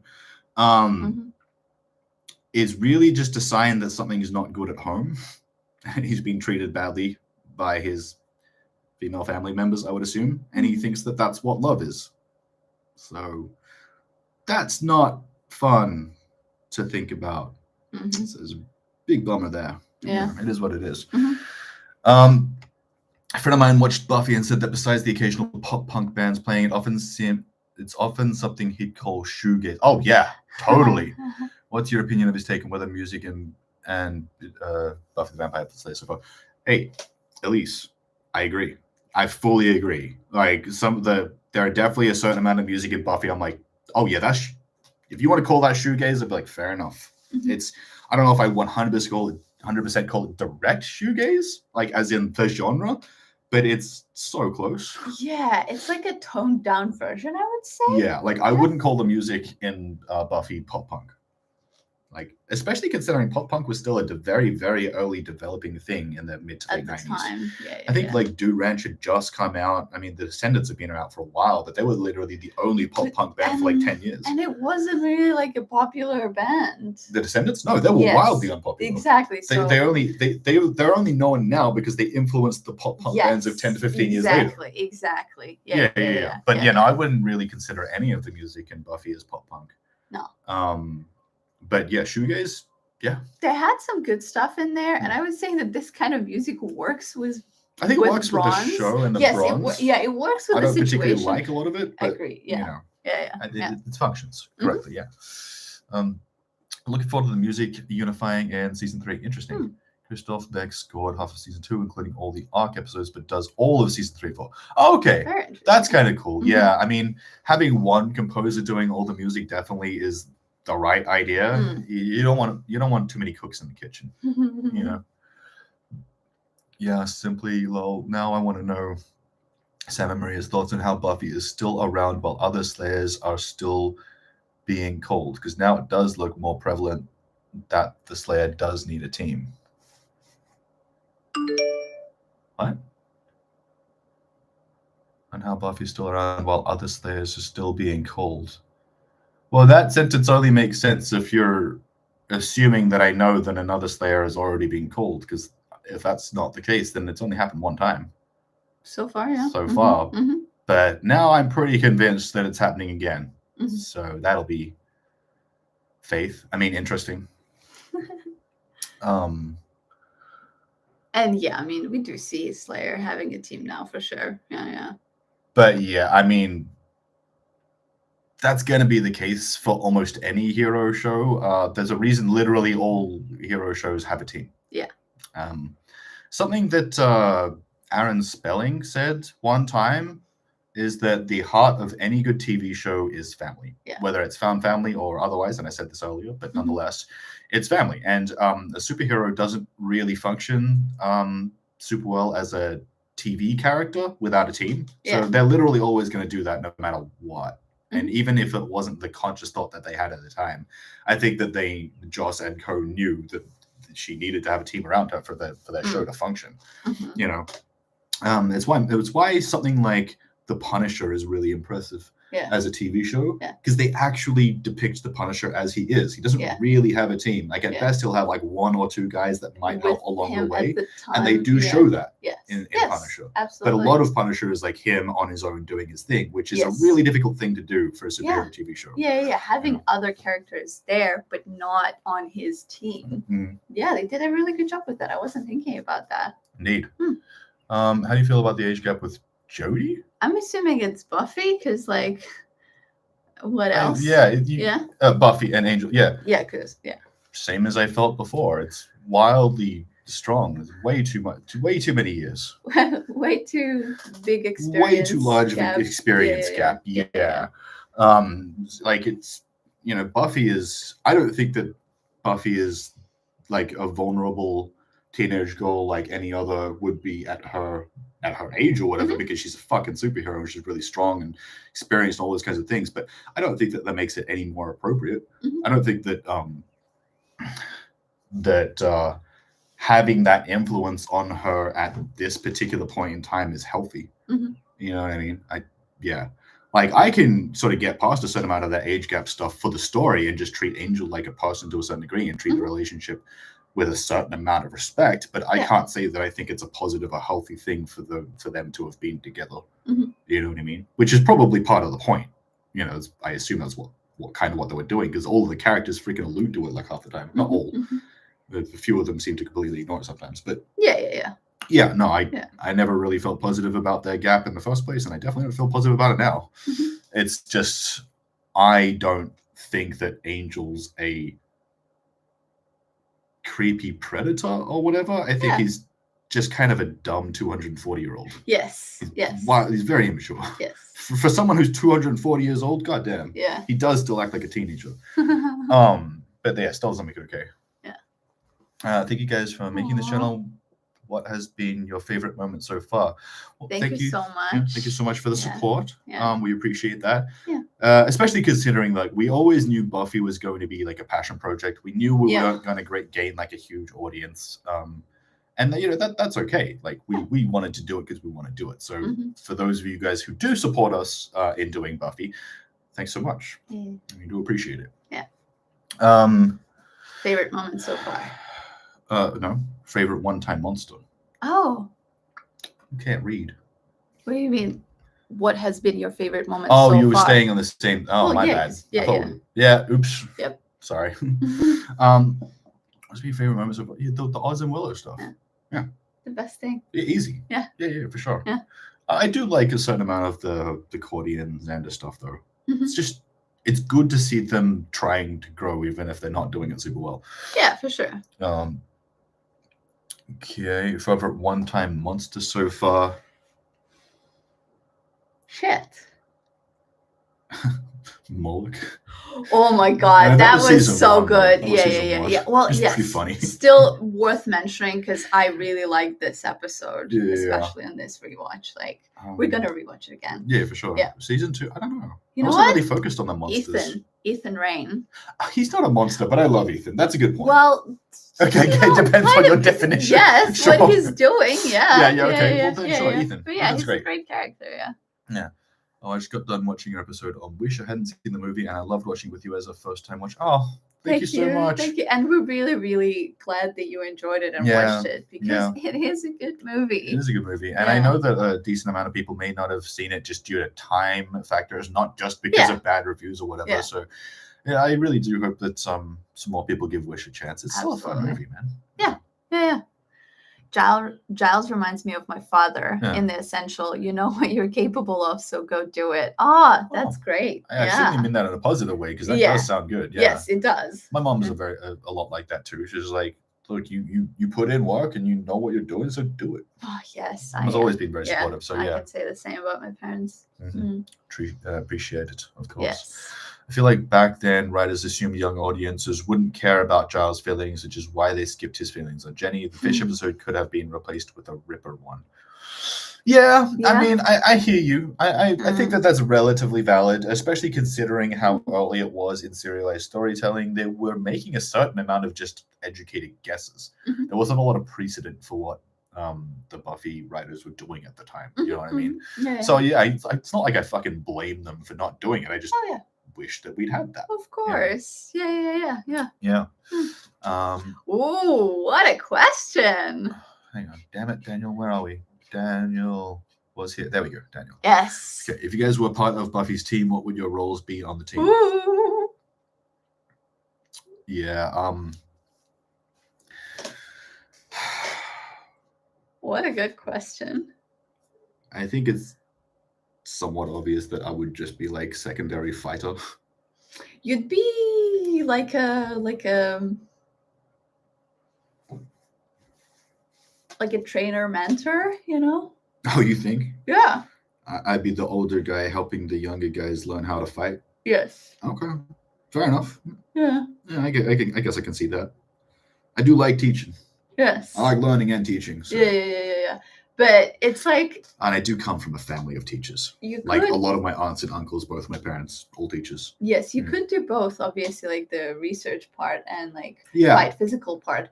But I think that you would... My research would be on the physical and techniques and stuff like that. It would be more beneficial, the most beneficial in that. Yeah, sure. I'd be better off researching the, how to do the things, not so much, the what or specific mythology and stuff. I love mythology, but I read it because it's curious, not necessarily for research. Yes, study and stuff. Yeah.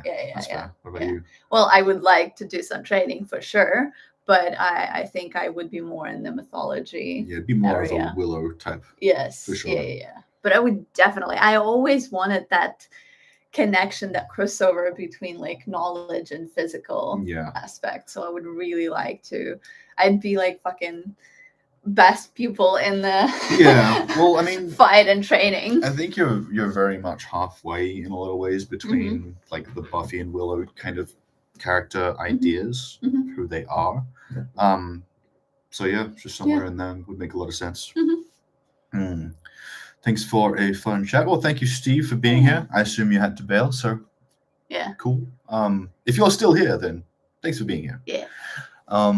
Watching it now, so I can also watch it later, lol. But I do wish they did better with Wish. Is a cute movie, needed way more hype for it promoting wise and a few story tweaks.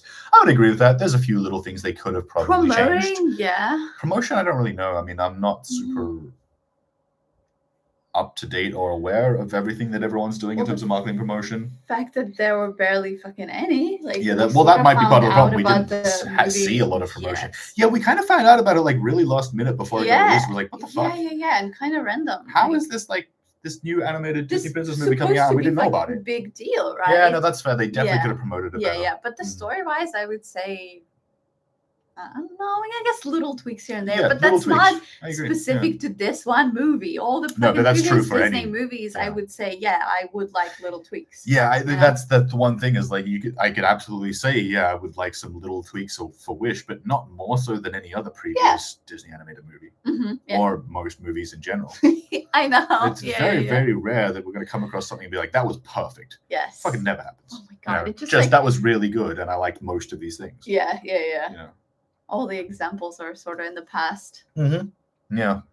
Oh, I also thought something I really enjoyed about Wish was most of the music was really good, but people just focused on the lyrics, and I'm like, fuck the lyrics, listen to the goddamn arrangement.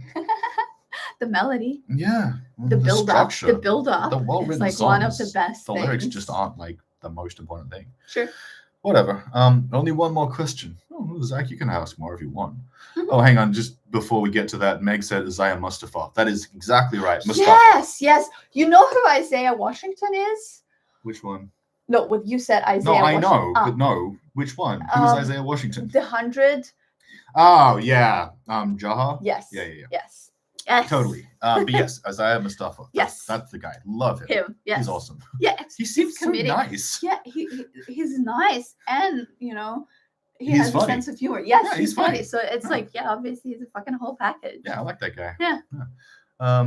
Zach's question: how do you feel that Joyce and Giles' relationship impact her reasoning for leaving at the end of this season? You mean like how Joyce and Giles, their relationship together, or their relationship with Buffy? Because I'm not actually clear. I feel like Joyce and Giles' relationship impact her reasoning for leaving at the end of the season. Do you mean just in the way that Joyce and Giles interact with each other? Because if that's the case, I can't see much. They didn't really do. But even on their own, I think it's like they were still like pieces in her desire to leave. Yeah. So I wouldn't say that they had a giant impact. Even her mom saying like, don't come back or whatever. Yeah. That was just like lost fucking thing. I don't but think she's already had so much of that build up. Yeah. As much as that was absolutely the wrong choice for Joyce to say. I don't really think that actually like had the overall impact on Buffy leaving. I definitely think it was the overall accumulation of everything that happened throughout the season. Yeah, or at least like the second half of the season. Yeah, most definitely. Yeah. Your love of Alan Tudyk reigns supreme. Oh my God, yes. We are definitely huge fans of Alan Tudyk. Yeah. Basically anything he's in, we'll be like, we're gonna check that out. Yes. He's great in Doom Patrol. He's great in Resident Alien. Oh my God. All of his voice acting is epic. Yeah. I've loved him ever since Firefly and of course Serenity. Yeah. Alan Tudyk is fantastic, and he's really diverse. He could do a lot of shit. Maybe not. I don't know. Maybe not all like generally a leading man kind of thing. I think you'd have to have a real specific leading man role for Alan Tudyk. You know what I mean? But like, man, he does great character work. Yeah, and oh my God, the physical comedy. Great physical comedy. And it's funny because like I didn't think of him as like a comedic actor earlier. Right. I was just an actor I liked. But over time, I was like, God damn, he's funny. Yeah. Personally, I love watching multiple people watch the same movies or shows. It's such a different perspective, or even similar with added bonus. And I know a bunch of other people do too. They're just getting their asses over here. Yeah. I hear you. And like that's my thing for TV reaction commentary, all that kind of stuff.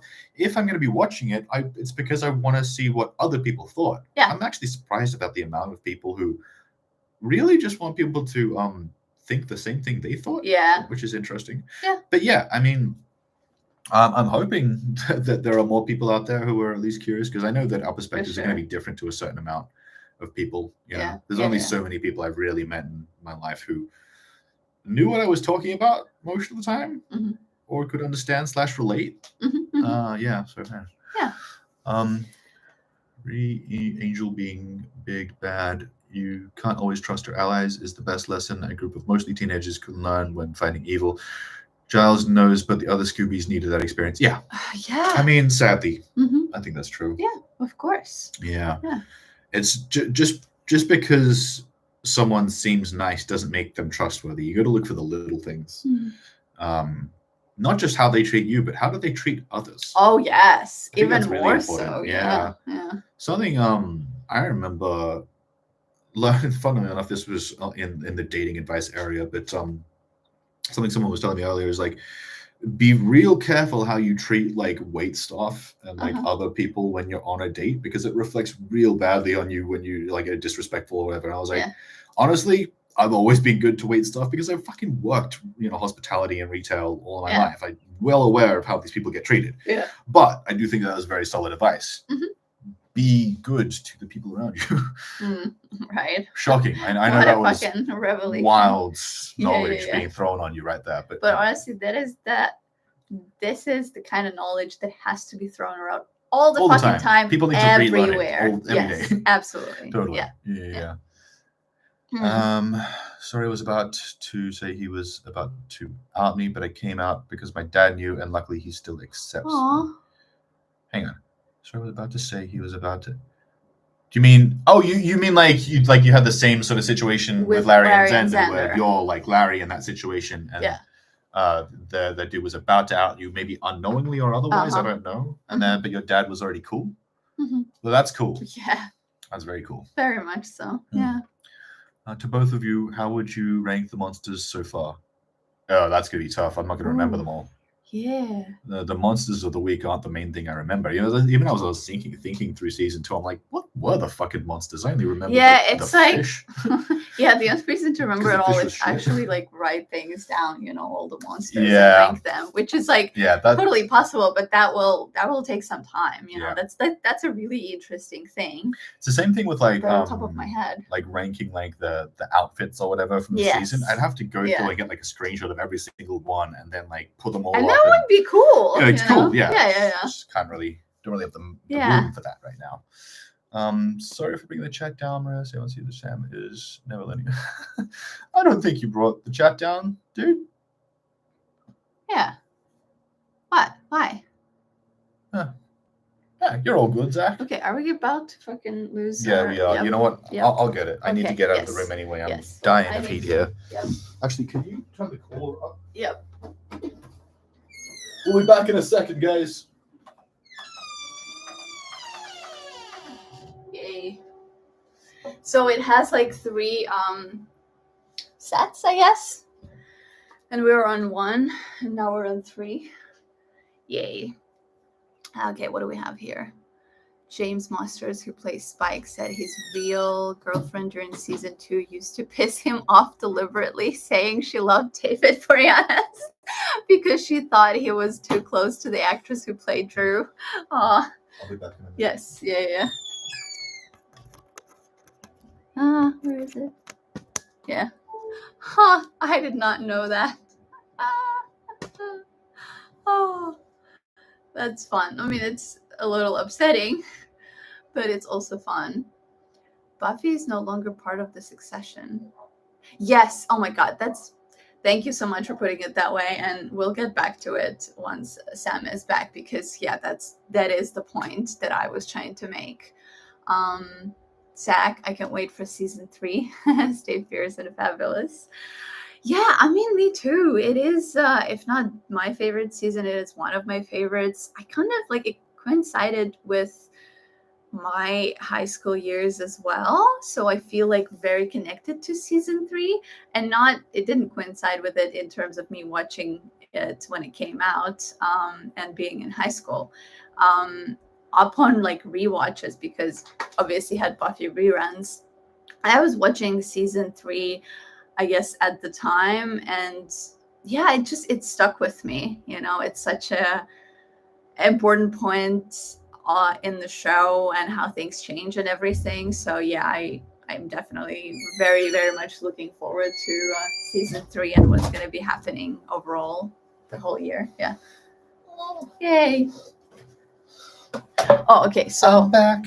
John here said a very good thing Oh, that I was trying to say. Buffy is no longer part of the succession. She was out as soon as Kendra was called.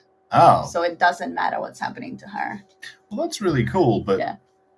how am I supposed to know that? At this point, there's absolutely no thing in the show that would say that for sure. That's Fair. You know, for anyone knowing what's going on later, it's totally fair. But yeah, there's no indication for me for that. Yeah, so. that whole thing obviously wasn't handled amazingly, like Kendra coming on board and how and why it was happening in terms of the show. Well, in terms of explaining, like, Yes. Yeah, because, I mean, I figured that it had to do with the fact that there's no Slayer, so that there's now, they had to, a Slayer has to be chosen. Yeah. But if we're talking about the, like, line of succession, then, that's, like, a wildly different approach to the thing, and definitely not what I thought they were doing. Yeah. But, yeah, now I'm, like, pretty convinced that Faith is the next Slayer. I honestly thought she was just going to be some other character, maybe a vampire, but guess I think differently now. James Masters, who plays Spike, said his real girlfriend drinks his. You answered that. Yes. I'm doing because you thought right. She thought he was too close to the actress who played Drew. Well, that's just so unfortunate. Very immature. Yeah. Don't do that, guys. If you feel like your partner is too close to someone else, that might be a problem with your relationship. Yeah. Do some talking. I can't wait for season 3. Stay fierce and fabulous. Thank you, Zach. You too. I was so sad about that question. I knew you would see through it. Wait, what? Wait, well, hang on. I know you asked something before. What was it? The monster thing. The favorite one time. Fair enough. I met Joss on the self-esteem questionnaire, Xander, but in both cases, it's still the same. Yeah, but I get why that was misconstrued. I missed the first part of your answer because an unskippable ad popped up at them. I see. Okay, well, what I was saying about Xander holds true for basically anybody. Almost any time you think someone has too much self-esteem, they don't. It just doesn't happen. Either you have enough or you have not enough. There isn't really the too much. The thing that people think of as too much self-esteem is actually not enough self-esteem being intentionally obscured or misrepresented by that person so that you don't think that they're weak and insecure. But absolutely, I've never met a person who I've met tons of people other people try to say like this person is way too confident or they think way too highly of themselves or any of these things. Never true. Every single one of these people, all I do is do a little bit of conversational digging, and it's like, oh yeah, this person's really insecure, so insecure. Way too highly of themselves. That's fucking indication. Yeah, thinking way too highly of yourself is a sign of denial. Denial that you don't think highly of yourself. It's just insecurity manifesting itself. You know what I mean? But yeah, the idea of overconfidence, it really only exists in specific areas, like your ability to do certain things. People tend to be overconfident in abilities that they haven't practiced enough because they don't know that they don't know how hard it is. For sure. You know what I mean? But that's kind of a different thing. Overconfidence in one's abilities is not the same as overconfidence in oneself. Yeah.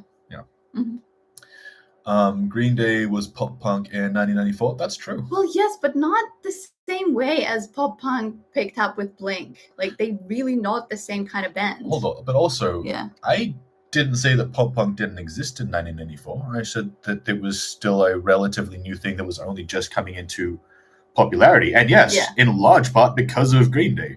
Green Day is Offspring. Yes, Green Day and Offspring are probably the two biggest factors in the mainstream popularity of pop punk in the late 90s and early 2000s. That's true.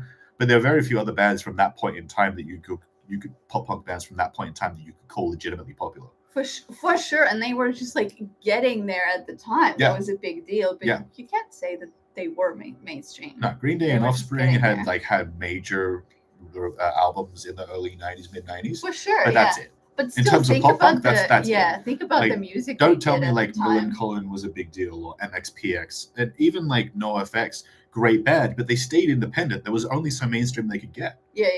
You know, Well, again, with the music they were releasing, they were getting popular with that music. for sure. But that music wasn't poppy. Oh, yeah. Think about Dookie. Like, it became a Oh, popular yeah. album, Yeah, but Green that Day music became. is so chaotic. Yeah. Like, it's really not what was popular. Yeah, I mean, I had Yeah. Kerplunk, and that was not very Oh popular. my God, not Yeah. at all. Yeah. I like the songs from there, but Yeah. in no way To be would I fair, think that. they do have the origins of pop in there because the structure and Absolutely. melody and harmony is all that. Yeah. I'm way behind. Don't worry, John. We are too. Same for us. Okay, I said pop punk. Thinking of Oz's band. I couldn't think of which genre to fit them in. That's totally fair. Definitely not But pop they punk. were like grungy. The fucking guy was singing like Eddie Vedder. Yeah, but that's just because it was the mid '90s. Basically, anyone yes, rock was trying to be Eddie Vedder at the time. But they were like pop rock more than pop punk. What was punk about them? At least from that, like 2 songs that we heard them playing so far. That's kind of the problem. We've only heard them playing part of 2 songs. I know, and that's exactly what we're basing our. I'm aware, but kind of just alternative rock, somewhat poppy alternative rock from the mid '90s. It wasn't very specific, I'll be honest with you. Alternative from what rock, we've heard of Oz's band, it was just like guitar music. Yes. You know? With wailing? Nah, guitar music in the 90s. That's not a description of what the genre. Small sidebar. Okay. Mm-hmm. On your Buff Summer Patreon, do you show a window with the show? Yes, it's all picture in picture. Yes. Yeah, you don't need your own copy. Yeah, we don't like the own copy situation. We put actually a decent amount of effort into making sure that you can watch the episode and our commentary at the exact same time. Yeah.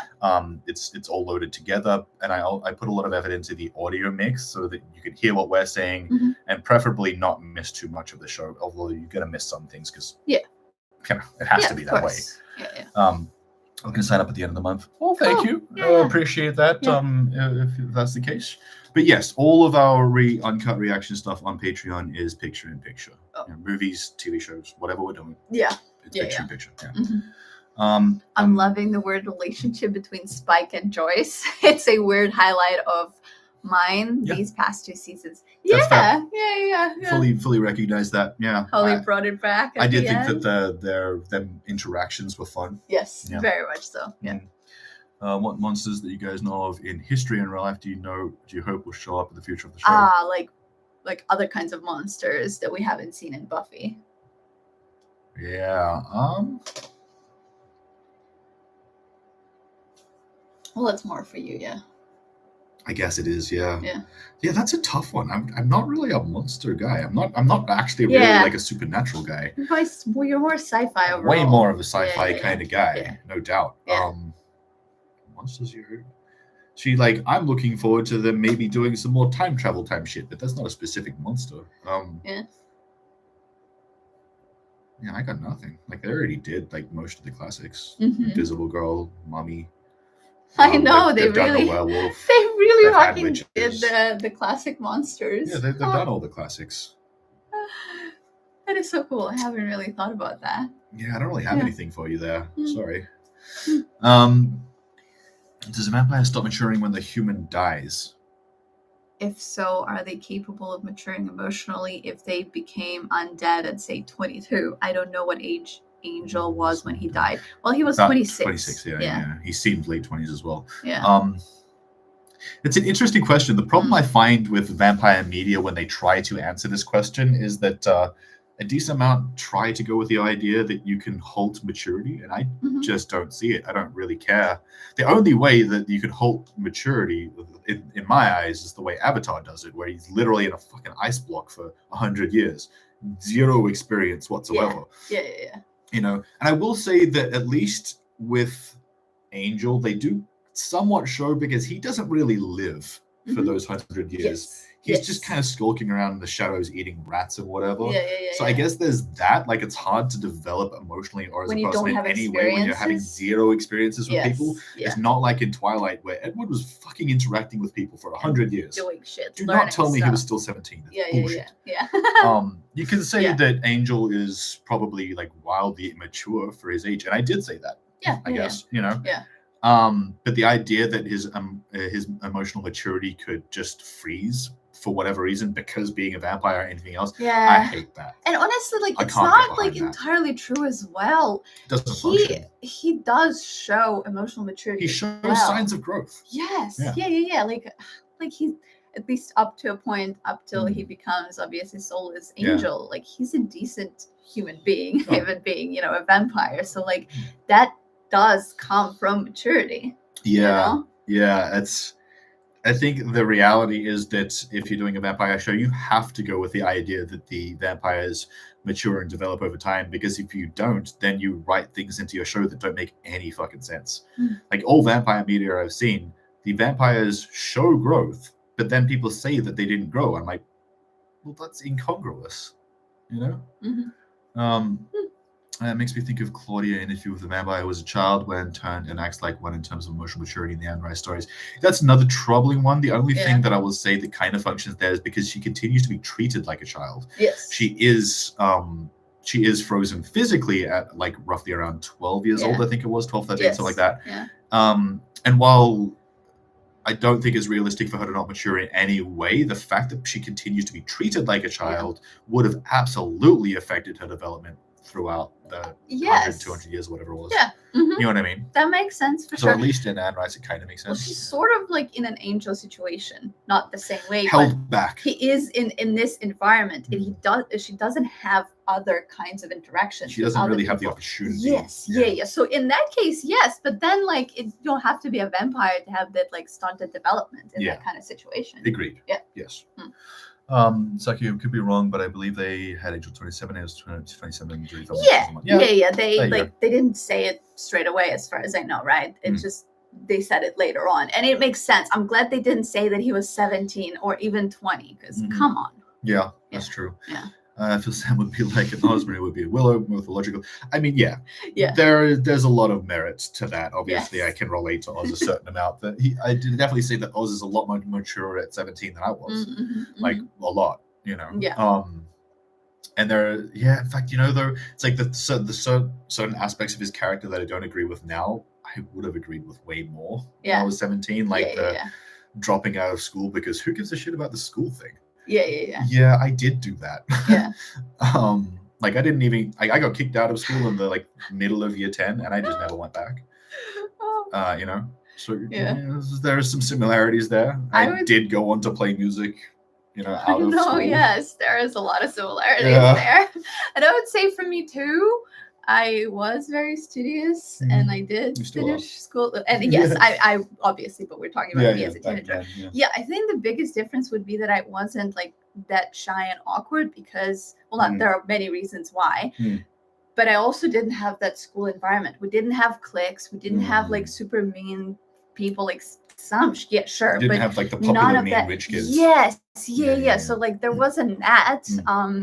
Like, I wasn't a cool person, but we also didn't have that big disparity between like cool or uncool. It's just all chill, I would say. It was like everybody was sort of chill. If I was on Buffy's team, Daniel says, I'd be a Giles with regards to demonology and folklore, but also an alchemist creating tools to fight the non-vampire entities. Yeah, that's really cool. Nice. Honestly, what I know about you, Daniel, so far, that does make sense. You clearly like to tinker with stuff, so.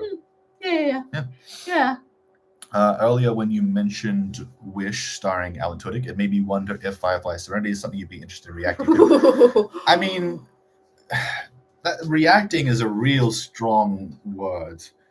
Can you react to something you've seen like 20 times? Yeah. You know what I mean?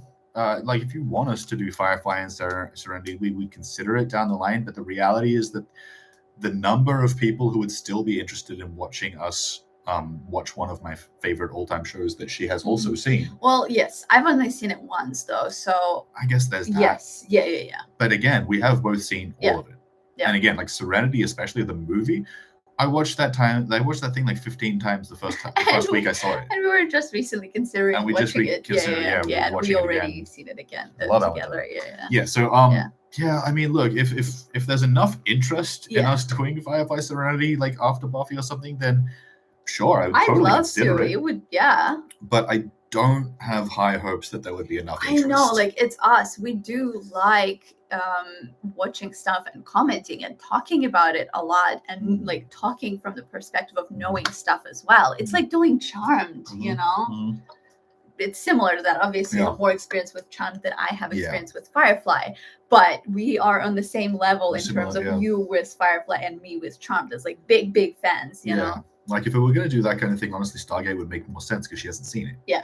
But I don't know if we really want to do. Like, I feel like Stargate is just a little too far away from our overall what we've been doing, I guess. Yeah. Like Stargate, like, a lot of women are interested, but it's a very male known, heavy kind of show. Yeah. And it's like we don't have that audience, so I can't say how well that would do. You know what I mean? Yeah. But even then, I mean, those are questions for probably like a year or two down the line. So we can obviously revisit this thing. Like, once we're getting closer to the end of Buffy, assuming that we make it that far, then we would definitely be having discussions like maybe we'll have a live stream with you guys where we discuss what we're going to do in a little bit more specificity. Yeah. But we're definitely leaning towards maybe something like Teen Wolf. It would also be cool if we could find something that neither of us has seen that, would be fun for a lot of you guys, would be a harder thing to do, though. Yeah, a bit tough on the TV show front. Yeah, especially in the supernatural area. Yeah, finding stuff that one of us hasn't seen is fine, but both of us, that's a tough one. Yeah. Yeah. John first became aware of Tudyk in A Knight's Tale. That's a Fair. good one. Yeah. When I watched A Knight's Tale, I had no idea who he was. Yeah, me too. It's not until later. In fact, it wasn't until recently when people are talking about A Knight's Tale potentially for the channel. I was like, yeah, that's cool. We looked into it again. I was like, oh shit, that was Alan? Oh wow. Like, I really want to rewatch A Knight's Tale for that reason. Yeah. So yeah, I mean, A Knight's Tale is something that we might consider for our YouTube channel, by the way, guys, because I mean, I haven't seen it like 20 years. Yeah. And you haven't seen it at all. Well, I sort of remember watching it on TV, but I don't remember anything. I just like watching the promo for it, like a trailer. I can recognize moments, but I can't really say if I know it because I've seen the trailer like on TV a bunch of times or I actually saw it. No idea. Yeah. It'd be fun to do. Right now, we're definitely.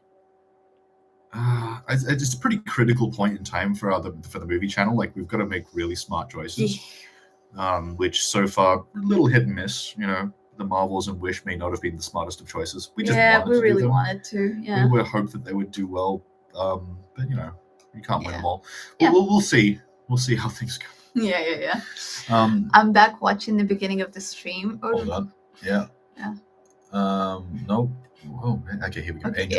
Yay. At the beginning of the stream now. Yep. And I'm Tommy Galloway. What's up, Tommy? Hi. I hope you're still here. So glad it was not a terrible. No, not at all. Like, very interesting and valid question for sure. Yeah, it's good stuff. Yeah. I mean, honestly, Tommy, like, we had 4 questions, so the fact that your stuff was a bit more detailed is probably a good thing. Yes, definitely. It gave me an opportunity to riff on a little bit. Exactly. Yeah. Unless you answered already, which Xander outfit is mentally damaged to the That is so good. Okay, look, the one that first comes to mind isn't really an outfit. It's literally just that brown velour shirt. Always. Oh my god. Short sleeves, button up. It's velour for some reason. Why? Why is it a short sleeve brown velour shirt? Was it button up or was it like a zipper? No. It had the top 3 buttons. Oh, right. It's not a full button up, just the top 3. No, I remember that it was a top. I just thought it was a zipper. But either way, yes, it's still. Oh, if it was zipper, that's even worse. Zipper. Yeah, I know. Shirt. Exactly. But either way, I can say that there is something in the season 2 like that. Well, that's one of the things. Season 2, he improved. Yes, and even the things that maybe we didn't like as much, they were still, good. They weren't like that. The things that were bad about Xander's outfits were more toned down in season 2, so I don't think it's quite as noticeable. Mm-hmm. Yeah. What? Okay, I do not know that. For what it's worth. Oh. That is probably it, right, Okay, Jeremy? cool. Yeah. Confirm, Jeremy. Do you mean for what it's worth? Yeah. I don't think the series is especially consistent clear about how the rules of succession work. Lots more fans speculated than anything. That's what I'm talking about. Yeah, the rules of succession. They did not make it clear in any ways. Like, how would I know that? You know? Fair. Totally fair. Yeah. Okay, the show saying there is only one, but there being two was the hint. The Watchers never expected a Slayer to die and come back to life. Yeah, it's not enough. Yes. Like it's cool. Like I don't mind them doing it like that, Mhm. but it's not enough for me to just know. Yes. You know. Especially after how they handled, again, the first time when Buffy died and Kendra showed up, the way they handled that doesn't actually look promising for like another situation like that. The way they handled it made it seem like a one-time type of deal. Yeah, exactly. But, they didn't handle it clear enough. Yeah. Yeah. Stupid head just popped. Yeah, fair enough, John. Yeah, obviously we kind of have to have ads on these live streams. We wish we didn't, but YouTube is. The more I've done the money numbers on YouTube, the more I'm like, oh wait, have I fucked up? Have I been way too ambitious about this whole project? Yeah, YouTube pays just dirt atrociously. YouTube pays dirt. Like we're actually like a technically high earning channel, and it's like 1 cent per view. So yeah, fuck that. I started watching it in high school and caught up to the point that the last season of my senior year was the official last season of Buffy. Oh, wow. Wow. Ooh, what the timing of that. That'd be really cool. Yeah, because I mean, like for me, watching Buffy, I would like they would have been like a few years ahead of me, you know. So I would have been like, watching it, and be like, well, yeah, maybe I'll behave like these guys in 2-3 years. Yeah. When I'm a junior. Well, I didn't make it that far. Let's be honest. Yeah. I never became a junior in high school. Yeah. Oh, yeah, that's right. I mean, I technically didn't too because I left early. I know, but you graduated early. That's not the same thing. Well, so I wasn't a junior. Well, sure, but that's just because you got there way quicker. Yes. You know, yes. She graduated at like 15. I got kicked out at like 15. Yay! We both left school early for the same reason. Yeah, but gotta say, it was really cool to come back. Because like I watched it at a different time and like I was also a kid when I started. So then when I was growing up and I was watching the show at the same kind of age when the when the characters that's always like such a like awe, you know, just comparing and seeing how things are. Totally. Yeah. John showed up here in the middle of the pop culture. Fair enough. 4-star Mary is an alt rock and friends of mine. Yeah. Definitely, cool. Alt rock is more or less what I was thinking. Yeah. Sounds correct. Yeah. It's just a very 90s rock band. And like, I like the music. I don't like the singing in that regard. Well, because it's Pearl Jam singing, and like I don't like yelling. I like other grunge bands of the time. Just not that one. You know, I like Soundgarden. Yeah. You know, well, that's Chris Cornell. Yes, I know. Like, it's still who doesn't like Chris Cornell? It's still 90s music, you know, and very, very like essential to the time. But like, I really like that. I even like Alice in Chains as well. You know. Yeah, no, that's fair. Slightly different for different reasons. Yes. Totally. Yeah, exactly. Yeah. So but Alice in Chains, it's hard for me to see them as like a grunge band like the other grunge bands because they were much more knowledgeable about music.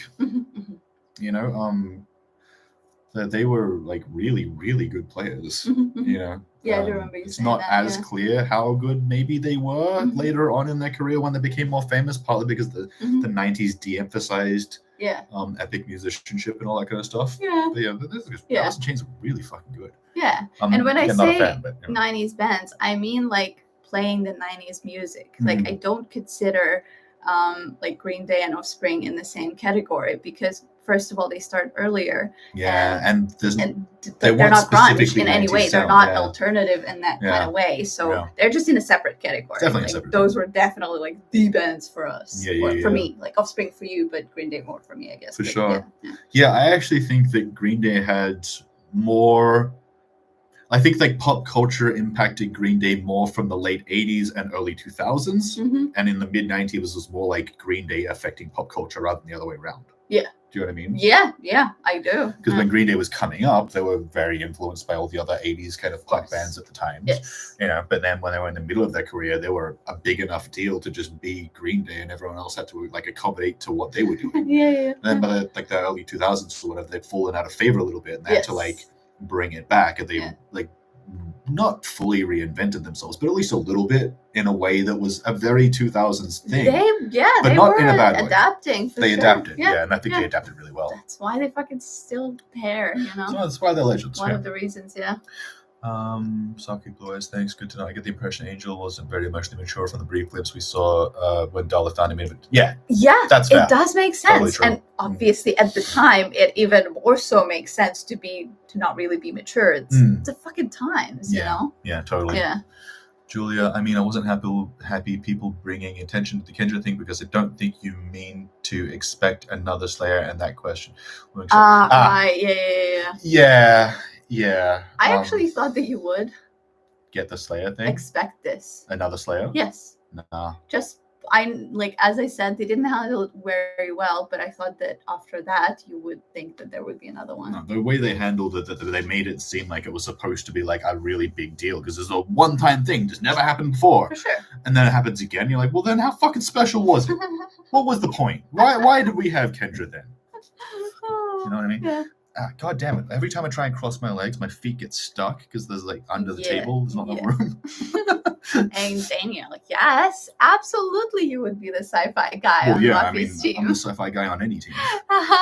You know how I have aliens? Yes, like supernatural sci-fi. You gotta bring Animorphs into it. Fair enough, Daniel. I would happily bring Animorphs into anything I can. It continues to make me so mad that there's no Animorphs. Okay, that there isn't another Animorphs TV show. Yeah. The first one only somewhat counts. Yeah. Okay, the Animorphs TV show that actually exists is like technically it is Animorphs. It's true. Yeah.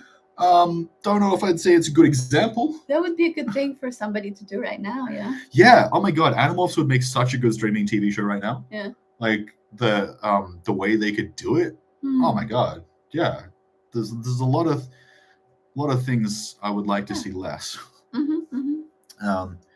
Okay, Spychromatic Joyce, how they met. Yeah, if they could get the well over from my daughter. That was like, so good. Okay, yeah, that was awesome. I love that. That was a yeah. fantastic interaction. Yeah. I think it would be more about the emotional maturity and how immature you would become when you fall in love if you haven't really felt it before and he had it. Yes, I suppose that's fair. That makes sense. That's fair. Yeah, you got to have a certain amount of experience going through things to understand it. It's not just about being the right age or whatever. Yes, definitely. Yeah. John Campbell just got home, popping out for a few. Fair enough, Johnny. For sure. No stress, mate. Oh, no, we're not. My bad. I thought we were up to date. We're not. Yeah. I was Side note, I miss Dollhouse and Firefly. Understandable. Totally fair. I mean, I never saw Dollhouse, so I guess that's a possibility at some point. I watched like a season of it. I don't remember how many seasons are there, like 3 or something. Yeah. Oh, I think there was only 2. Was it? Yeah. Yeah. Was there more than 2 seasons of Dollhouse? I didn't actually watch it, so which is wild for me considering it's like a Liza Dushku centered show. Yeah, and like I remember it being good. I don't even know why I stopped watching it. It's probably because I watch a lot of stuff and I just tuned out of it. Yeah, so I think we should revisit it. Whether actually do it for a channel or separately. Oh, it's a tough one. I know. Yes. Dollhouse is something I think I would like to do for a channel, but like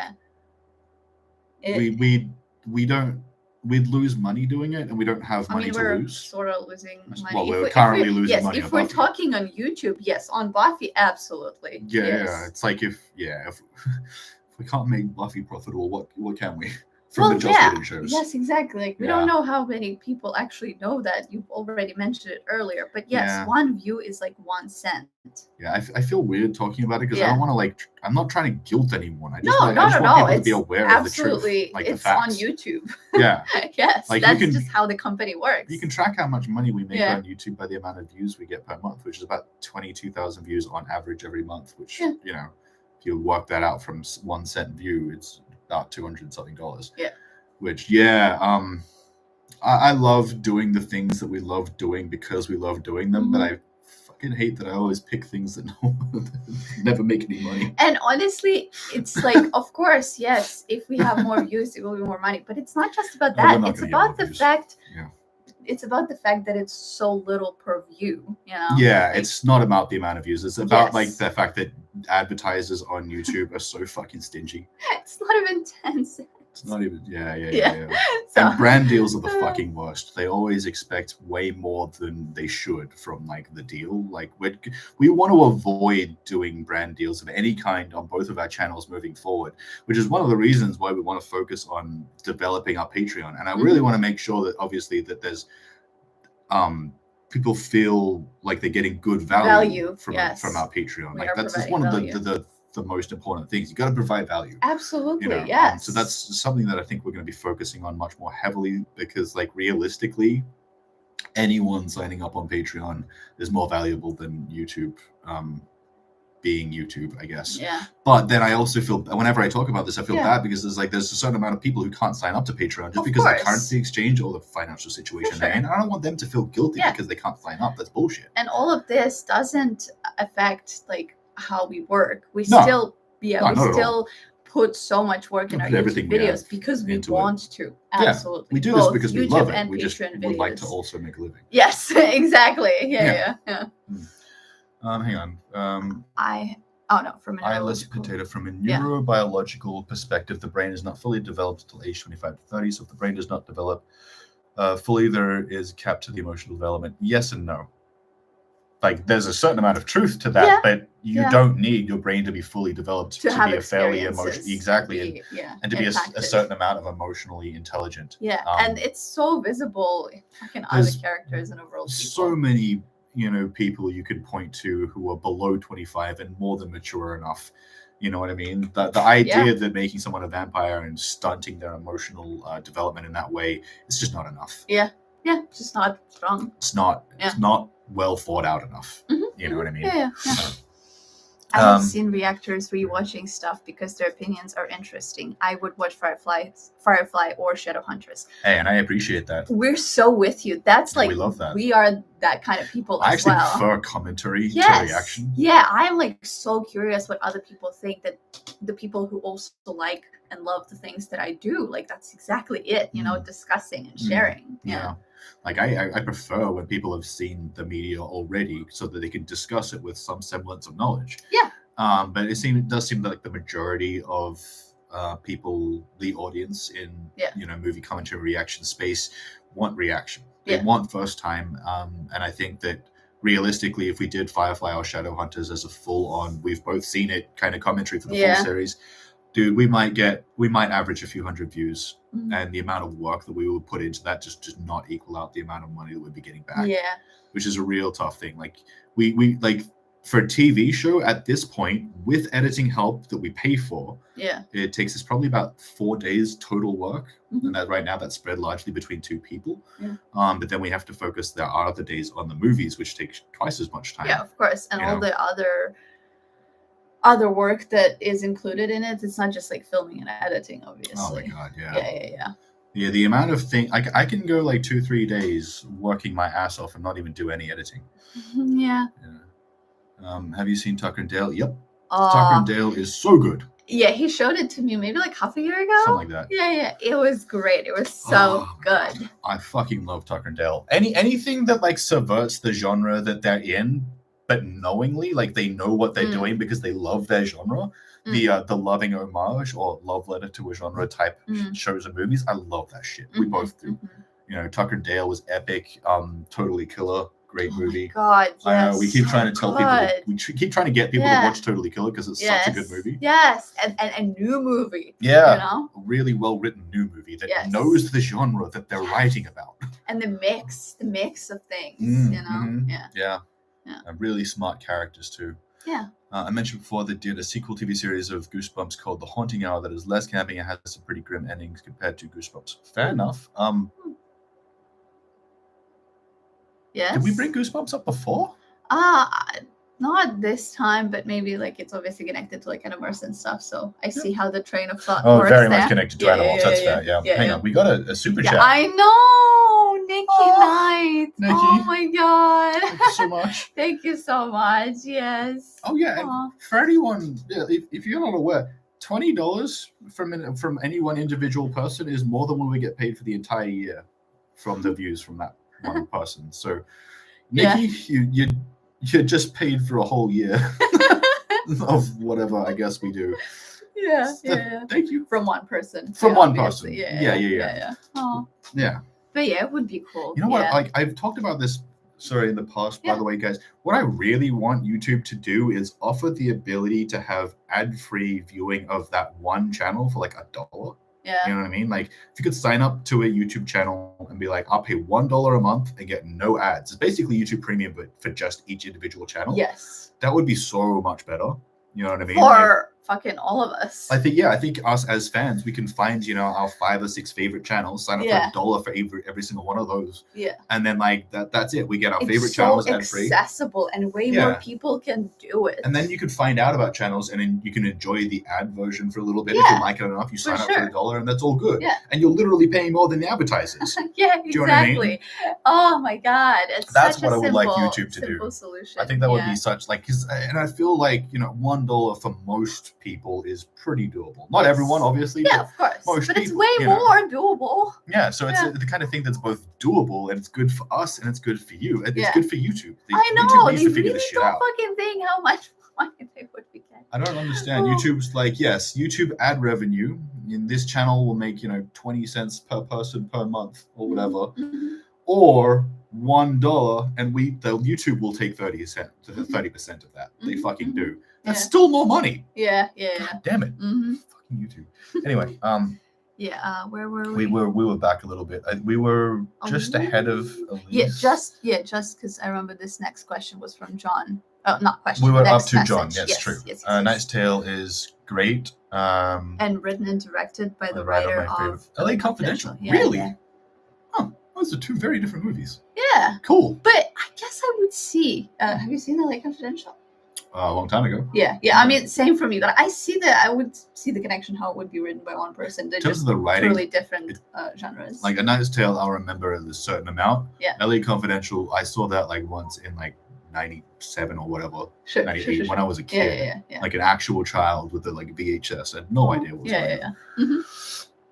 Mm-hmm. I learned Tudyk's name via Firefly as I knew half the crew. Nice. Good crew. Oh yeah, because I mean, like you would. That makes sense, John. Nice. Yeah. Jealous. Tudyk and Bettany were the best parts of A Knight's Tale for me. Their back and forth is worth a watch. I love it. Totally fair. Early role for Paul Bettany too. Fair. Oh yeah, I don't even know. Yeah, you know Paul. No, yes. But you don't recognize him being in it. Yeah, for sure. That exactly kind of points me to that. I don't think I actually have seen that. Yeah, I don't think you have either. Yeah. What do you think Willow will be able to do magically later on in the season? In this season or in seasons in general? Given the person she is. Oh, dude, yeah. I anticipate a large amount of technical growth, like skill growth from Willow. I don't know exactly what direction of magic they'll go down. Like, is she gonna focus more on spells and potions? Is she gonna learn like physical magic? Mm-hmm. You know what I mean? I would assume probably spells and potions more so, given her personality. But I would definitely like to see more physical magic implementation. Yes, the effects that they can't pay for. They can't afford. Well, but Buffy season 3, they were the popular show. They would, they gained the audience they needed. Yeah. If Charmed had money to do the effects, and obviously they did. Yeah, a certain amount. Just fireballs and shit. Yeah. I want to see Willow throw a fireball. That'd be sick. Yeah. But yeah, and you know what? Yeah, that's my final answer. Fireball. That's what's gonna happen. Yeah. And what it was for what it's worth. Thank you, Jeremy. Cool. Yeah. Appreciate it. Now I know you've already filmed episode 1. Have you noticed that start of season 1 episode 1 season 3? Wait, what? Yes, Oz is wearing the same shirt Xander wore at the end of. No, we did not see that. I did not notice that. Oh my god, the red one. Yes. Really? I mean, it's possible. It's as I'm thinking about it. Wow. No, we did not recognize that. No. That is so Would cool. have to look. Yeah. Okay. The watches are not clear on things around this layer. They're fucking very not clear. It seems a little, Yeah. As soon as they say YouTube pays not much ad stuff. That was not intentional. That's really funny. But yeah, I honestly, I'd really like to get our channel to the point where we were like, we're doing like pretty well on Patreon, and we never have to talk to a brand about doing brand deals. Yeah. Like, I left brand deals behind with the movie buds. So. And that's like a separate talk. Yeah, it is totally a separate talk. Obviously, yeah. to a certain degree, we have to make sure that there's enough good quality or whatever. I mean, we put as much effort as we fucking humanly possible into all of it. So, but yeah, I mean, things are progressing. We are, you know, growing, at least on Patreon, if nothing else. Slowly, but it's happening. Yeah, you know, and obviously on movie channel. Yeah.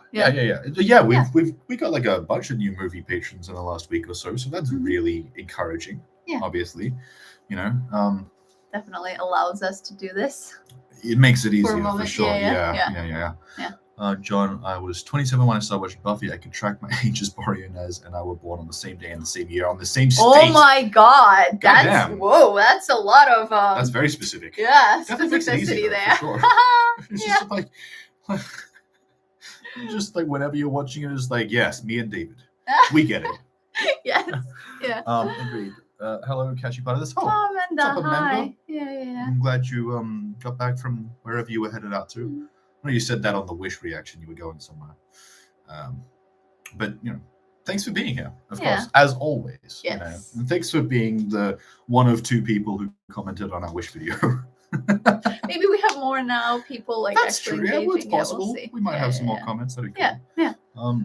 I listened to almost everything in the 90s. My all-time favorite album is Grace by Jeff Buckley. My favorite singer is Chris Cornell, but my CD collection is literally all over the place. Nice. That's totally understandable. Oh my god, yes. Johnny, I think you and I could agree on a lot of music things there, because like, look, I'm not going to say that Grace is my favorite album of the 90s or Chris Cornell is my favorite singer. Those things are true, but those are two people and things that I have great respect for from the 90s.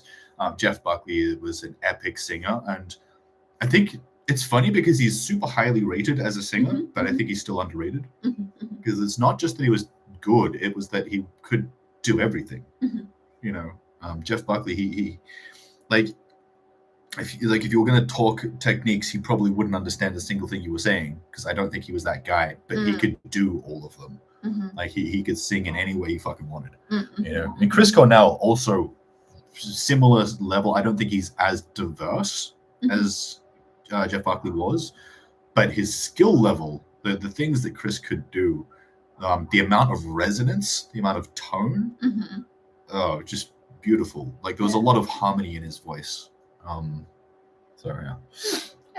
And Animorphs movie was in development ever since the Applegate left the project. There hasn't been any updates. Yeah, I know. Why was there a movie in development? Well, that was exactly one of the problems that the Applegates had. Yeah, the way they wrote. Yeah, well, no, they were just like, look, if a movie's what it's going to be, then I guess that's what we'll do. But how? Yeah. How the fuck are you going to put our story into a movie?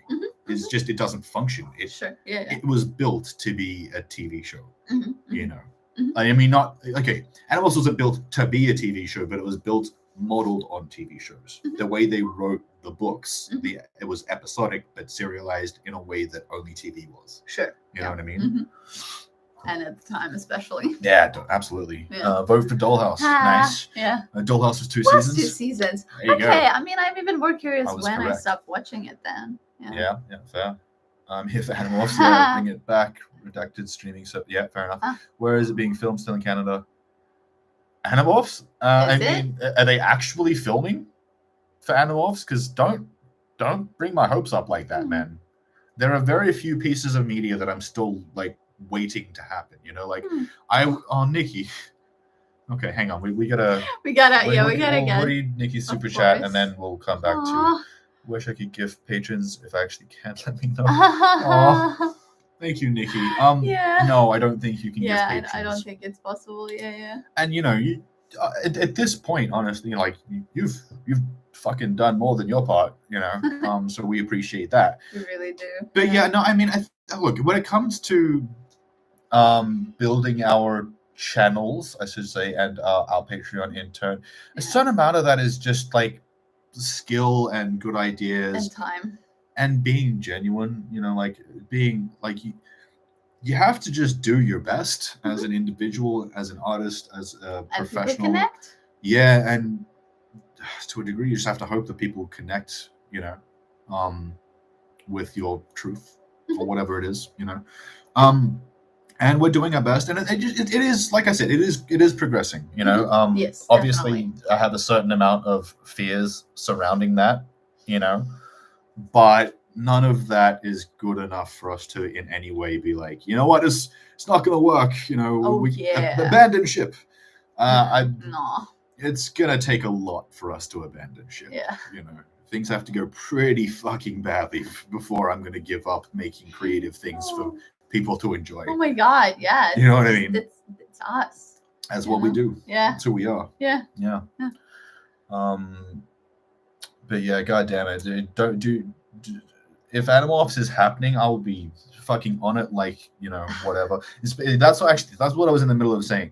A lot of the things I wanted to see being put on a movie or like just on the big screen, it happened. They weren't all done well. Like Dragon Ball, garbage live action. Worst live action I've ever seen. I would really like to see that done properly. Right. They did Deadpool. I was waiting like 10 years for Deadpool, and they did it. And they did like a 85% job. It was really good. And that's very close. The things that they left out, I fully understand. I do not blame them for leaving out the head voices as much as I personally would have loved to see that. It makes it confusing for sure. Deadpool, sure. They finally did Black Adam again. Not as well as I would have liked, but still pretty good. I still enjoy the Black Adam movie a lot. I think that they could have had a better actual storyline, but I think that the characters and the things that happen in it, it's just the third act. Yes, exactly. The third act is a bit of a problem in that movie. Yes. You know?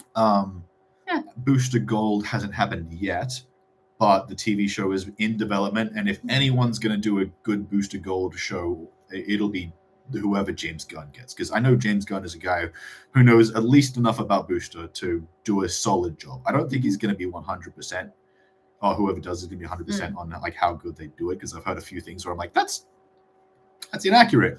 And he cast fucking Nathan Fillion as Guy Gardner. It's like the worst casting decision I've seen in so long. He's so far away from Guy Gardner. It doesn't make any sense. Anyway. Okay, yes. Yeah, I know. I'm getting well off track. Yes. Yeah, well off track. Yeah. I love too many cancelled too soon shows. Oh, God. I know. Great too soon. Miracles. I'm not sure about Wonderfalls. Yeah. No, I don't know that either. Freaks and Geeks, of course. Touching Evil, nope. Terriers, nope. Don't know about so this. pretty much everything except for Freaks and Geeks I would need to look up. Yeah, I don't know what those other ones are. Interesting though. Miracles. Definitely look up. Yeah. Yeah, Freaks and Geeks is season classic. Or less. Yeah. Oh, yes. Weird. But wonderful. There you go. Yeah. I love weird shows. It's one of the great things about Resident Alien, Doom Patrol, both pretty weird.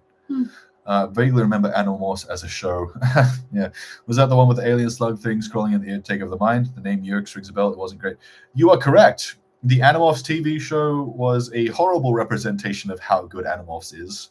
It really only functions if you're such a huge Animorphs fan that you're willing to ignore the things that they fucked up about it. Or the fact that they couldn't afford to make the show that they needed to make. Why they chose to try to make that show at that particular time with no fucking money, maybe not the greatest choice. Yeah. But yeah, Animorphs, the book series, fucking all time. My personal line for Patreon is if there are multiple shows that I would watch fully, so more a combo viewer than a specific show. I mean, totally fair. Not something we can do. Yeah, I don't fully understand what you're saying, I'll be honest. Like, you need a channel to do several shows for the patronage or whatever. Yeah, we can't do that. I'm actually really worried about our ability to do Angel when it comes up, because... Or at least how we want it. Yeah. Yeah. Well, like, the way Buffy is, we're continuing to do it because we love it and making it work, even though it somewhat doesn't. By the time we get to Angel, I'm really worried. It was like, if we're struggling to make Buffy work, how the fuck are we going to make Angel work? You know? Yeah. I don't think there'll be enough people interested, which is a concern. Yeah. Well, we'll try to figure it out, though. Of course. Yeah. Have either of you seen Joan of Arcadia? No. No, did not watch it. I recently looked it up. I don't remember why, but yeah. I remember hearing about it. I really don't know what it is. Yeah. I only mentioned the Haunting Hour series as a suggestion for supernatural TV shows. Sure. Oh, I see what you're saying. Right. Yeah. Yes. For us to just watch on our own time, absolutely. Yes. For a channel, probably not so much. Yeah. We definitely have to try to do something that's probably going to be a little bit more Popular? Yeah. Yeah. Buffy, just give me a second. I'll do it. Aww. Aw, Nikki. Yeah. We appreciate the support, and we're fully Very aware much that not so. everybody is capable of actually doing that. Of course. So yeah, and this is actually one of the things I want to try to do a better job of promoting the $2 tier on our Patreon. Like, I don't know what we can really offer at the $2 tier, but it's a little. I think it's a lot more affordable for a lot more people, and it definitely helps. You know, like $2 a month. Like I said, it is super valuable. For us. So yeah. Xander's green mushroom shirt comes back between this season and season 5. Oh no. Well, that was at least fun, you know. Okay, yeah, that's fair. Yeah, that's not the same as the ugly, brown, velour. Yeah, but that's just like ugly green and not mushroom fun is at all. fun. Yeah. We'll see what he pairs it with. Yes. You know, what pants are going to go with that shirt? Second time round, obviously. Ran out of the room for a minute. My latest batch of essay CDs just got here. Yay, this message must by nothing anyone cares about. I don't know what essay CD or what you talk about. But fair enough. Glad you got your stuff. The watchers aren't watching clearly. Fair enough. Yeah, some things are definitely, whether, I don't know if they're intentionally like missed there or not, but yeah. I believe you also have a Kramer guitar, if I remember correctly. You are very correct. And I have like a really apparently kind of rare Kramer guitar, because I've been looking for what kind of model it is for years, and I can only come up with things that were similar, but not the same. Like, I'll come up with a guitar with like the same body and pickup configuration and type of pickups, but then the neck is totally different. You know, it doesn't have a Floyd Rose system or whatever else. Have not been able to find the exact model of Kramer that I have, but it is one of my favorite guitars. It's so smooth. You know, Cornell and Buckley were friends. Oh, that's nice. I assume you'd be friends with each other. Yeah, that's cool. Chris was an amazing vocalist. Yeah, he really was. I don't even really listen to Soundgarden at all, but he's still somewhat of an influence on me just because of how like vast his tone is. Like he could sound resonant in like a muffled room. You know what I mean? The only time I don't watch a reaction of yours is when I haven't seen the movie yet, because I try to see it myself first. That was the case with The Marvels and Wish. They're on my list. Yeah, I understand. Yeah. And like I can fully respect that. I don't blame anyone for that particular approach, you know. And I know that it's not putting it off because you don't want to see it or anything like that. Yeah, for sure. Yeah.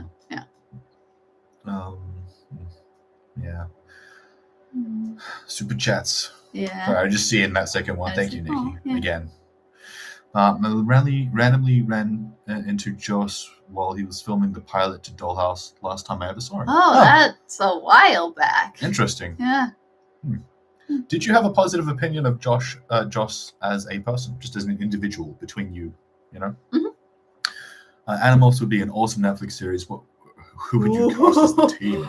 Right now, like, who would you pick? You don't really know that many like young actors. That's the problem, right? Yeah. Look, Animorphs, I would love to see as a Netflix TV series. Obviously, I literally have no idea what teenage actors are doing what right now. Besides, I guess the Stranger Things crew, who are like in their early 20s now, aren't they? They're like all like 21. Yeah, something like that. For sure. Yeah. So that wouldn't function. No. Too old. No. Even Avatar actors, you know, they'll outgrow the slightly. But even then, I don't think anybody would fit anything. No, not even at all. Fair. They have 3 white characters, 1 black girl, and 1 Mexican kid. So yeah, there's no Asians, which is perfectly fine by me. You know. Yeah.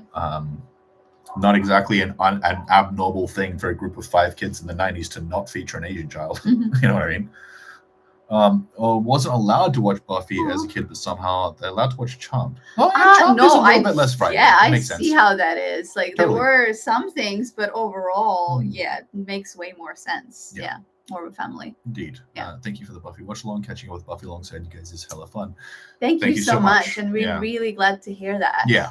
Like, there's definitely a certain amount of, like, we're doing it because we love it, and we know a certain amount of you guys love it, and we're just hoping to try and make it work along the way. Yeah. Let's get through Buffy together. Yeah. Long haul fam. Yeah. Yeah. And that's my deal. I do not like quitting things. Nah. It's not my scene. I will do things until they don't function. You know. My voice is very nuanced, like Darla, more sarcastic. Sorry, I'm sorry for that. Daria. Oh, like Daria. Yeah. Oh, sure. But I hear what you're saying. It's tough because it's just like in text, especially in text, is really hard. Like, text is a really tough place to be any kind of subtle because it's like you have to really know people. You know. I agree for Deadpool. Fair. Which show was filmed in Canada with Canadian actors? Yeah. Animorphs, maybe, because you've talked a lot about. Oh yeah, Animorphs. probably. Yeah. Hang on, are the twins, the Ashmore twins, are they Canadian? I think they are. I think they are. Yeah, no, I think you're right. I do think that was filmed in Canada with Canadian actors and whatever, because it would have been cheaper, and the only way they would have been able to get it on TV. Oh my God. Fringe. Yeah, great show. And I've seen it like 4 times, and we are rewatching it together. This is and I am watching it for the first time. Yeah, first time. Yeah. We're started season 3 now. Yeah, I think we just finished season 2. Yes, so. we literally watched first episode of season 3. Yeah. You know, it's actually rough. Fringe would have been a really good show to do a channel for. And like, it's especially because it's more of a me show that you have seen. It's a show I loved and watched, but it's definitely a show that would be a little bit more up your alley. You know what? It's actually a very good connection. It is a sci-fi with very much a sci-fi show. Yes, but it's also a procedural cop show.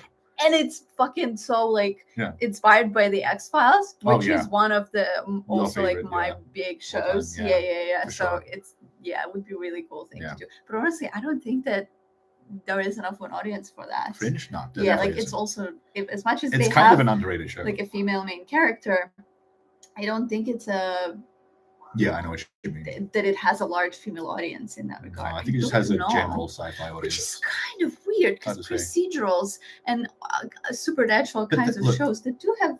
That said, neither of us actually have any idea. It's not like we've interacted with the Fringe fan base in any way. For sure. We'd have to like research that, but just for us, just to know, you know. The one problem with Fringe is that like it would like if we had done it as a show, it's like I know for a fact that seasons 4 and 5 would lose people because that's just what happens with the show, and honestly with most serialized shows to a degree in general. Yeah.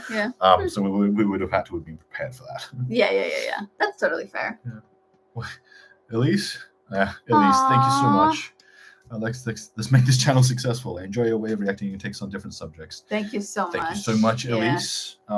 We definitely enjoyed doing that and really appreciate you. The super chat. Yeah. We will hopefully we can rediscuss editing stuff in like a day or two. Maybe after the stream, after the premiere tomorrow, we should have more. Wait, tomorrow's Monday? Yes, it is Sunday. Maybe tomorrow. Yeah. We'll have to get back to that. Yeah. I'll figure out where the fuck we are. No, that's exactly where we are. No, not here. Yeah. I mean, in general. Yes. Yeah. Animorphs over Harry Potter in terms of how much I cried reading the back half of Animorphs. Fair enough. I'm still very much looking forward to reading that. It's really hard to find those books. Animorphs is definitely a very different type of book media compared to Harry Potter. Harry Potter they're traditional books, regardless of who they're for. They're just regular books. Animorphs is very much like, because like I said, they released one every month. It was like a TV show. They wrote them like TV shows, so it's very different in a lot of ways. Yeah. But yeah, oh my god, the amount of things that like fuck you up reading Animorphs. Yeah. It's just dude, what the fuck? You wrote this for children? Yeah. How? Oh, that's fun. Oh, John, obviously we really hope so too. Like, I really want to watch it. I think it'll be great to watch. It's gonna be great. It's it's different, but it's the same universe. I know you're gonna enjoy it so much. Like, yes, we absolutely do plan on doing it. Really hope so. Yes. But I will say, like, at this point in time with Buffy, the reality is that the views are probably going to stay more or less the same for the rest of the run. We might actually lose some people. Well, we'll see how this season goes. But I don't think Yeah. we're going to be gaining any more people on Buffy throughout the series. So I guess when it comes to Angel, the big reality is that like we might average like 2,500 views. We won't be able to make enough money on YouTube ad revenue. The only way we'll be able to do Angel is if we can get like probably about 300 people signing up. And we don't even have that for Buffy. We've got like 100 people so far. 120 people for Buffy. Let's which see is how good. it goes. Yeah, from season to season. Yeah. Yeah.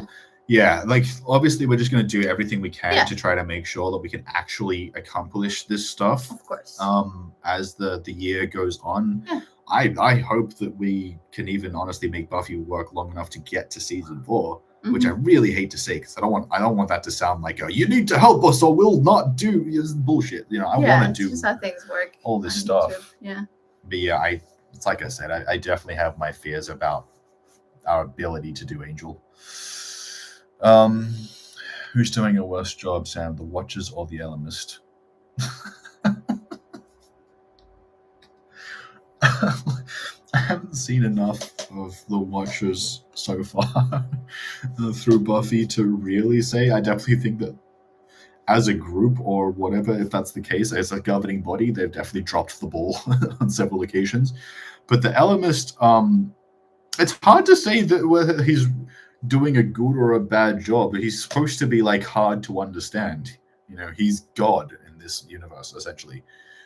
So in Animorphs, there is a character who essentially behaves as God, but is only technically that way because of amount of power, I suppose.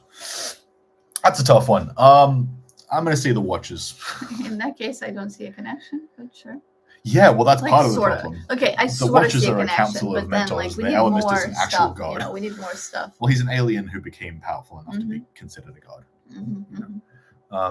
There is a streamer's listing for the order to do Buffy and Angel episodes out there, so it could just stay the same schedule. I mean, it's never really about like what order it is. No, they're talking about like the ability to we could do like Buffy one week and Angel the next week. Oh yeah, I know, but that doesn't really change anything. Yeah, it does change things. Okay, it makes it harder. That would make it less possible.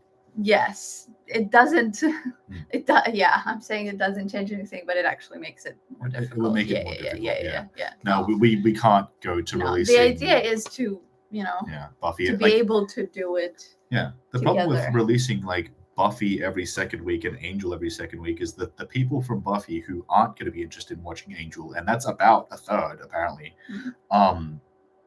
they just won't turn up for 2 weeks, and that will ultimately say to YouTube that our channel is less popular and successful than before, so they'll start promoting us to less people, and ultimately it will probably sink us. Yeah, so the idea here is to actually do one episode of Angel and one episode of Buffy every week. The only way we can add Angel in is if we're doing one episode of each show, like so that they both are happening in the same week. Yes. You know what I mean? Yeah, That's the only way it's going to work. Yeah.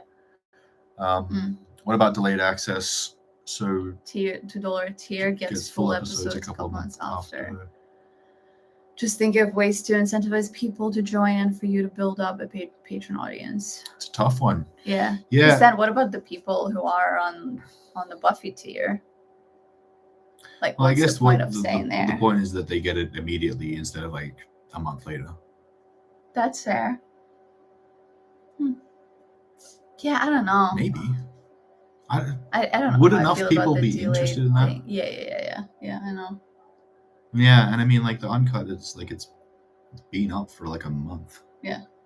I mean, in this case, that maybe. I don't know. We'd have to think about that. Yeah. And also, again, there's a certain amount of there's going to be a certain amount of people who they want to support but just can't. Some of it's just currency conversion and shit like that, you know? Sure. So. Oh my God. Not saying there's a conspiracy, but every time you talk growing the channel and patrons, an ad cuts you off. Their overlords are today. Yeah, that's okay. That's rough timing. Yeah. I would have thought that we would known that ads were happening, but I guess we don't. We used to. Yeah. I'm so disappointed with the new Crow movie trailer. Why?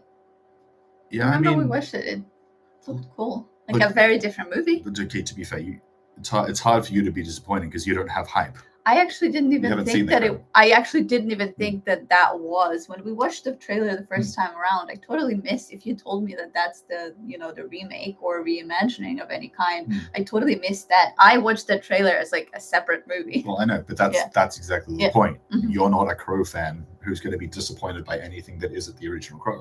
Fair. You know what I mean? Fair. Whereas they clearly like the Crow, Mhm. and I do too. It is great. It is absolutely one of those things where like the Crow is a really good movie, and then like all of the sequels look like a why did you do this? No. And to be fair, I haven't actually seen any of the sequels, so I'm definitely being judgmental. But yeah, it's definitely one of those things. Like there's certain franchises that I would say don't get handled well after the fact, and the Crow is one of them. But you enjoyed that trailer. Are you not seeing it as just like a separate movie? But I would, yes. Yes. Absolutely. Yeah. But also, to be fair, I wouldn't call myself a Crow fan as much as I Sure. just enjoyed the first movie and recognized Sure. why it's so important. Yeah. Do you know what I mean? Fair. And I do tend to have a lot more leniency when it comes to remakes and reboots Mhm. and doing new stuff in the franchise. I do now. Yeah. I used to not. Yeah. Yeah. I never had any problems with Joss. There were times he would walk by you oblivious, but he was usually reading or writing something at the time. Sitting and living with him while he quotes the entire interrogation scene was an experience. Interesting. Yeah. Yeah. Cool. Yeah, that makes sense. Fairly, I guess, the expected interactions you would have, I guess. Yeah. So Black Sam might not want to yet due to spoilers, but Maria, have you listened to any of the Slayer's audiobook? You mean like okay, I might not know much about that because like I know this new one came out that's called The Slayers. That are there more specifically that kind? Because like I know there are books, I know there are comic books, like actual continuation of the show, and The Slayers audiobook that just came out like last year. I started listening to it and I didn't like where they went. But I might come back to it because of what I learned happening in the comics. As in, I liked what they're going with. And I thought that with this starting here, they're sort of like erasing that. But I think I'm wrong about that. And it's like a fully alternate like story. So I might give it another go. Yeah. I do just want to point out, I just realized John Campbell, you said Neo interrogation scene. I realized there's just a typo there, so my bad. I do know you were talking about Neo. Yeah. I love your Buffy reactions. I wish I had suggestions to help you grow the channel, but other than clickbait titles, I've got nada, and that isn't your style.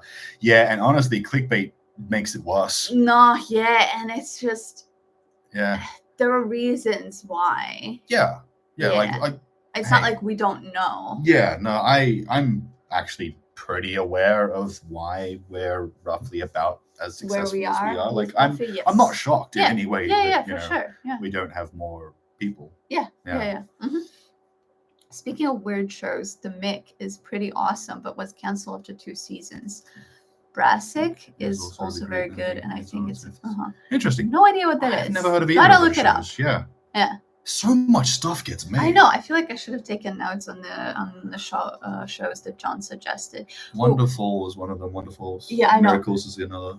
And Terriers. Yep, Something? that's right. Terrier. Yeah. Terriers. Okay. Yeah. I'm waiting for a Bones reaction here on YouTube. Interesting. Procedural. Yeah. Yeah, I do wonder Like, about I know that doing a people do particular procedural at some point. Yeah. Some of those do make a lot of sense. I watched like 5 seasons of that though. Of Bones, yeah. Yes. Well, I mean, I haven't seen a single thing, so it will basically be the same as this. Yeah. Which, Except for there's like, what are there, 12 seasons overall? Am I of wrong Bones? there? Yeah. Damn. I think so, but I might be wrong. Is there like 7 and I'm mistaken? But no, I think I'm not wrong. Yeah. Fill in and out of Fringe along with Grimm. Sure, I can understand that to a degree. Grimm, yeah. Grimm, I honestly, I watched the first, I think, 1 or 2 episodes, and I just never came back to it. Right. I don't even know why, because I felt like it was pretty good. I just didn't watch it. Yeah. Fringe, though, yeah, that's not a thing I could fall in and out of. That's all the way through. Yeah. Not Grimm was mad good in the beginning, and Sleepy Hollow was so good in the beginning as well. Yeah, I totally stopped watching Sleepy Hollow at some point, but I don't think I stopped like when third season happens. I think I stopped earlier, and I really enjoyed it in the beginning. Really? Yeah. Well, Sleepy Hollow is another show I haven't seen at all. Yeah. It'd be interesting. Mm. There is one I follow who does Buffy on here, but Angel on Patreon, which sucks as I can do Patreon for a few months. Mm-hmm. Damn time, I swear I tried to fix them instead of backspace. I hate you. I hear you. Wow. Yes. And now I'm... I hate you. Now I'm fucking up even worse. Yeah, I have to watch both Buffy and Angel to do crossovers, whether you react or not. Yeah, I know. Mm-hmm. And yeah, that's the thing. Like, I guess technically we could do Angel on Patreon only, but I feel so bad for the people who can't afford Patreon. Yes. It's like we'll have to do it for like $1 or $2 so more people sign up. Like, so more people can actually watch it on Patreon. If we can't I don't know. it. I don't even know how that would function. What do you mean? I don't think we would get enough people. Yeah. If we somehow made Angel reactions $1, we might get 200-300 people, but that's the same amount of money we're already getting. What would be the point? Yeah. Well, less work because these are uncuts. A bit if you're talking about only doing uncut. Yeah, but that doesn't change anything. There's still going to be like at least half the people who won't sign up to Patreon because they can't afford it. They straight up don't have $1. For sure. Yeah. Especially in the day and age where we're in right now, the economy sucks like the world over. Yeah. There's tons of people who don't have $1 USD a month to spare. Yeah. It's tough. Yeah.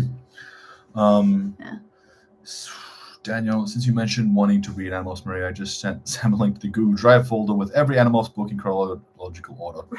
That's awesome. We will not have the time to read it. What do you mean? I will. Will you? Yes. I mean, I'm reading multiple books right now. Okay, well, good luck. Obviously, good for you. Not as much as I would like to. Yeah. I don't know when we have time to be reading, but I guess you do. Well, you do. Well, to be fair, reading is like one of your main downtimes. Yeah. Whether for me it's like 5th or 6th on the list, which was exactly. You do other things. That's entirely fair. Yeah. Can also lose subscribers for not doing Angel. My interest drops off and I unsub. Oh, that's really concerning. Sure. That's super concerning. So basically, what you're saying is that either we do Angel and it fucks us, or we don't do Angel and it fucks us. Great. That's good. Yeah. Good to know. Good to know. Well, if that is honestly the case, there's a decent chance we'll try to do Angel when it comes up. And then stop doing both shows because we can't afford it. Yeah. Pretty much that. We are, we're not making money on this right now. We're doing it because we really want to. Yeah. And we're trying to make money. For those of you who are gonna drop off Buffy if we don't do Angel, it's sad to hear, That's sad to hear, but really not because we don't want to watch it or don't want to do it. Yeah, those are the kind of things though where I'm like, bruh, you're joking. I am putting so much fucking effort into this. Okay. That'd be unfortunate. Cool. You will have to watch both Buffy and Angel to do crossovers. Yep. Yeah. For any reaction. Thank you, Zach. Thank you so much. No, fuck those people, lol. I love Angel even more than Buffy sometimes, mainly because I'm of an F-named character. Maria might know. Fair enough. Sure. Yes. Started with Brandon Lee, then seemed like Sting, who just retired from the WFW. Yeah. Oh, you mean the sequels? This is for Crow, yeah. The sequels. Edward Furlong was the Crow, the 5th one or something, which is really? weird. Okay, yes.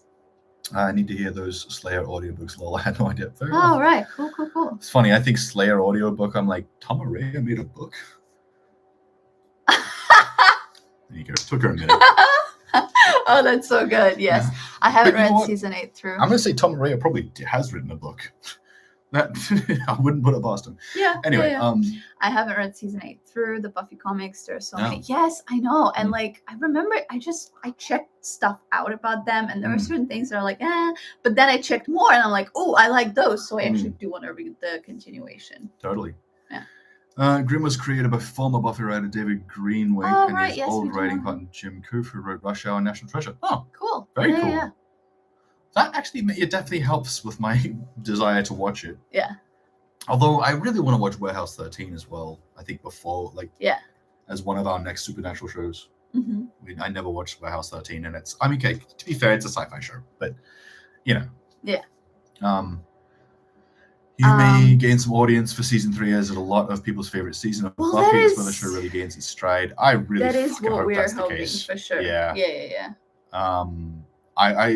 If we gain some more people for season 3 onwards, then yeah, there's a possibility that we might be able to survive through doing Angel as well. Yeah. That would be was great. Always our plan. Yeah, it's always the plan. Yeah. So yeah, I really hope that that's the case. Yeah. I honestly have a feeling like we're going to lose people with the start of season 3, not gain people. But you know, that's I mean, but that could just be my fears. Sure. I suppose. Yeah. You know, but considering the reaction we had to the last episode of season 2, I have some doubts. Well, we'll see. Yeah. Angel is an equal opportunity fucker. Fair enough. That's probably true. Yeah. Totally Saki hopes so for the channel, of course. Thank you so much. Yeah. Zach. Yeah. Well, yes. Oh, for Warehouse 13? Ooh, yes to what? What did we clear? But yeah, cool. Warehouse 13 was created by Buffy writer Jane Espenson, who there you go. Yeah, that's cool. Again, I recognize the name. Yay. We ain't there yet, but season 5 opening is a fun one, love. Oh, and we're so far away. What are we saying? Yeah. Season 5 opening. I see you're rewriting that, Nikki. That's fair. Sure. Yeah. Yeah. Season 3 through the end, the best. Interesting. Yeah. I mean, season 3 is for a lot of shows is their best season. I know, or right? One of the best seasons, that at the is very least. like as much as we thought, season 2 will bring us more people. Which obviously, it did. Well, no, actually, no. Not, no, it didn't. Yeah. We actually lost people through season 2. Yes. Yeah. Well, we gained and lost people. We didn't really have a resurgence. Yeah, it's of more like any it just kind of stayed. More or less on the level. same. Yeah. Well, I just like really don't want to say, hope for season 3 the same kind of way. I don't think it's going to be the same way. It actually fucking should be better. Okay. Yeah. Sure. Highest ratings on TV. Yeah, that makes sense. That does make sense. Yeah. That's cool. We'll see how that works for us. Yeah, that doesn't really change anything about my thoughts. I assumed it was one of the most successful seasons they had because that's very normal for a lot of TV shows. Season 3 is that season for a lot of shows. Yeah, for sure.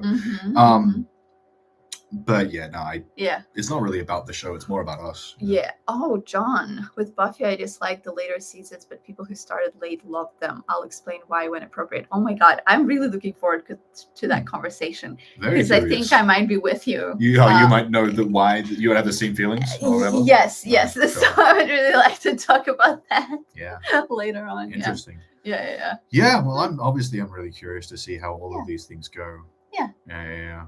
I mean, like one way or the other, like I think we will like try to finish Buffy, even if it ultimately ends up not going well. Yeah. Just because we want to. Yeah. There's the thing we want to do, Yeah. Definitely. And yeah, I mean, hopefully the movie channel we can build up a little bit more because movies have a little bit more possibility. Wide audience. Bit. You could say it's easier to get more people to see movies than TV shows, just because they're smaller, like they're one thing, that kind of thing. For sure. Yeah, so there's definitely some hope for the movies going well, and that we can that maybe us doing the movies will ultimately help bolster our ability to do less successful things like TV shows. Yes. Yeah. Yeah. Totally. Yeah. Disagree from me, and I started from the beginning, John. Mm-hmm. Fair. Everyone's different. Yeah, for sure. Season 6 and 7, I have a lot of thoughts. 3 and 5 are my faves personally. Fair enough. Yeah. I get it. I definitely get it. Yeah. Love from our stuff. Yeah, my bad. Season 5 is a fun first episode, but since you've seen season 3 opening, what are your thoughts on the Hell Dimension? Like we barely got into it. We've just seen that it's a thing. Yes. I guess I wouldn't really have thoughts yet. I'm gonna see more of it. Yeah. I find fans seek out the iconic episode reactions, and there's a lot of iconic episodes to come. So I reckon we'll gain more audience members. Yeah, that would be nice. That would be. Yes, absolutely. Almost every show I list, including Freaks and Geeks, have Buffy, Angel, Firefly, Rabbit connections. Cool. I'm not surprised. Yeah. That does make sense. Yeah, not surprised at all. Yeah. This has been fun, guys. Yeah, but oh my God. I know that we're here for much longer than we originally anticipated. You see, it's almost 3 hours. Yeah, I'm sure a bunch of people clicked off for various reasons, especially considering we've pretty much done all of the Buffy's talk like in the first couple hours. In the last hour or so, we've just been chatting to you guys Yes. a little bit. Yes, which, absolutely. Yeah, it's all good for me. Yeah. And her too. Yes. Obviously. Yeah. Yeah. But yeah, this is definitely longer than we anticipated. Absolutely. We do want to say thank you so It much, was a joy. Nikki and Elise, for your support. I'm well aware, obviously, like I've said in the past, not everybody can support all the time. You know what I mean? Yeah. So thank you guys so much. Obviously, we're going to continue doing our best with Buffy and Patreon. And hopefully, like I said, maybe the movie channel can help bolster our ability to continue doing Buffy, which is part of the plan. Yes, absolutely. You know, like one of the reasons we did the craft, besides just wanting to do the craft, is because we know that it ties in with what we're currently doing. Yes, yeah. For sure, for sure. So, you know, thank you guys for all your support so far. We appreciate it. I mean, the fact that you're in this. Nikki. Thank you, of course. Thank you so much. You get us so much money, honestly. But yeah, thanks everyone for your support on us doing Buffy. You'll know that this is something we're doing because we want to do it. Absolutely. And we're just trying to figure out how to continue doing it. How to make it work. Functioning. Yes. With how it is. Absolutely. Oh, geez, that was 3 hours. Thanks for. I know. Time flies when you're having fun. Yes, I know, right? Yeah. Hang on. Yeah, I see your support, guys. Jeremy, Izzy, thank you. So thank you both for your opinions on the show thus far. I'm ready for the reactions coming forward. Stay fierce, fabulous. Thank you, Zach. Aww. We try. Yeah. Thank you for doing this. Thank you, Julia, for supporting us. Yes, thank you so much. Thank you, Wildman, as you aren't allowed to get a bit of a trend. Yeah, totally. Yeah. You guys have a great night. Thank you, John. Have a great evening / day. Because I know at least some of you guys are probably not in America directly. You know what I mean? And thanks for at least for turning up, of course. Yeah. Always. Yeah. Maybe a mid-season stream would be good, as 22 episodes, a lot of weeks. I do know what you mean, Saki. Yes, and we did think about it we have in considered the that. second season as well. There is a possibility we'll do that this season, because you're right, it is probably better to talk about like 11 episodes at a time as opposed to 22. For sure, because Totally obviously we start forgetting things and stuff. That is a thought process, Yeah. But yeah, obviously. But for right now, I really need to get back to final cutting. Yeah, wait, the what Buffy episode. Oh, you still have to finish Buffy. Yes, exactly. Oh my god, I still have to finish Buffy. Yes, so. Oh god, yeah, I have like 10 minutes left of the uncut video to do, but that I should be able to finish that in like a short amount of time, and the uncut should be up in like an hour or two, maybe. Depends on obviously like uploading and exporting, but it is earlier in the day. It is Sunday though. Yes, it is Sunday, but uploads do go better earlier in the day.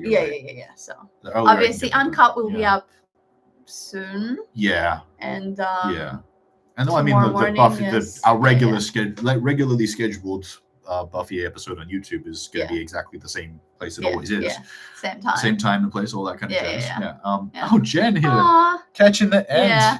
You did catch the end. Yes, Jen. like the very end. Wow. I know it's usually rough timing for you, so thank you for turning up when you can. You know, for sure. But obviously, you know, I think we've covered everything. It was a good time. Thank you guys for enjoying this with us. Thanks for all the awesome questions. Yeah. Everybody thank John for the extra behind the scenes info too. Oh my god, yeah, it's been great. How often do you get behind the scenes info? I know, right? Yeah, for sure. And oh my god, gotta mention the one question. Okay, I think there were 2 people asking that about like what would we do if we were on Buffy's team. I'd say that's like that was a good one. Yeah, the highlight. Yeah. Solid question. For sure. Just before we go, John has one more piece of info, so let's check.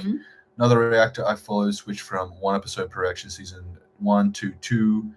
His 2 per reaction in the later ongoing seasons. I have no idea how YouTube editing works. I assume you mean like 2 episodes per week is what you're trying to say? Or 2 episodes per reaction, as in there are 2 episodes in one. Oh, yeah. Yeah. We've seen people doing that. You know what? There is a thought process to doing 2 episodes at a time. I don't know if how that's still like twice as much work. Oh, it is. It absolutely is.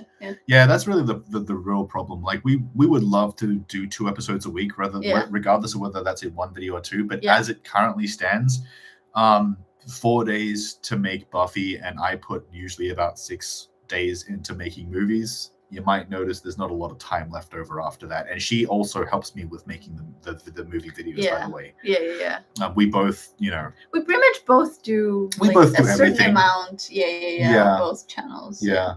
Right now we have sped up our movie editing production rate or whatever, but that's partly because one of our editors made a big technical leap in her ability. And we are doing shorter movies. We're also doing shorter movies. Specifically, we're avoiding Warner Brothers and Universal because of copyright issues, try and make it easier for us. And I'm also, we're both of us just working all the fucking time on trying to make our editing and videos happen. So oh yeah, double reactions. It lacks time to marinate your thoughts. Fair. That's I kind of agree with that. Yeah. And I mean, we obviously haven't seen all the channels doing Buffy, and we can't say for that. But I remember the channels that did 2 episodes in one, they still had like 40-minute overall they reaction. still have the same so length that's of videos. That's still like maybe 10 or 8 minutes of the episode in there all together. I don't think anyone we have twice that is able to keep as much episode as we are. Yes, because like the overall reactions are like 20 minutes, and I'm not talking the overall video because of course like the actual some reaction time is like 15 to 20 minutes. Long commentary after they finish watching. So it makes sense that they would do 2 episodes because they do actually put less work into it. Well, thank you for the hang on, Jen. All the editing, y'all, and the distorts do deserve so much praise. Manifest the episode. Thank you. I know what you're trying to say, because I know, like Jen, you've mentioned in the past that you enjoy our editing and how much we keep, and I appreciate that so much. Because we bust our asses trying to make sure that these videos we make are as good as possible. Yes, coherent. Yeah. So obviously, really appreciate that. But hopefully, we'll see you guys tomorrow for Buffy. No, I mean, we will see. Season 3, episode 1. Well, I assume some people might be busy. Not everyone shows up. Not everyone can make every single thing. Sure. You know. But for those of you who can, obviously, we hope to see you tomorrow. And obviously, we'll keep you guys informed as much as we can of how things are going. You know, like if we can get to like a few hundred Buffy patrons or whatever, we'll be fine. You know, but well, we'll be functional. Okay, it's my only reaction there because I definitely have like a few than you. So I'm like, reminding myself that a few is actually more than I think. Yes.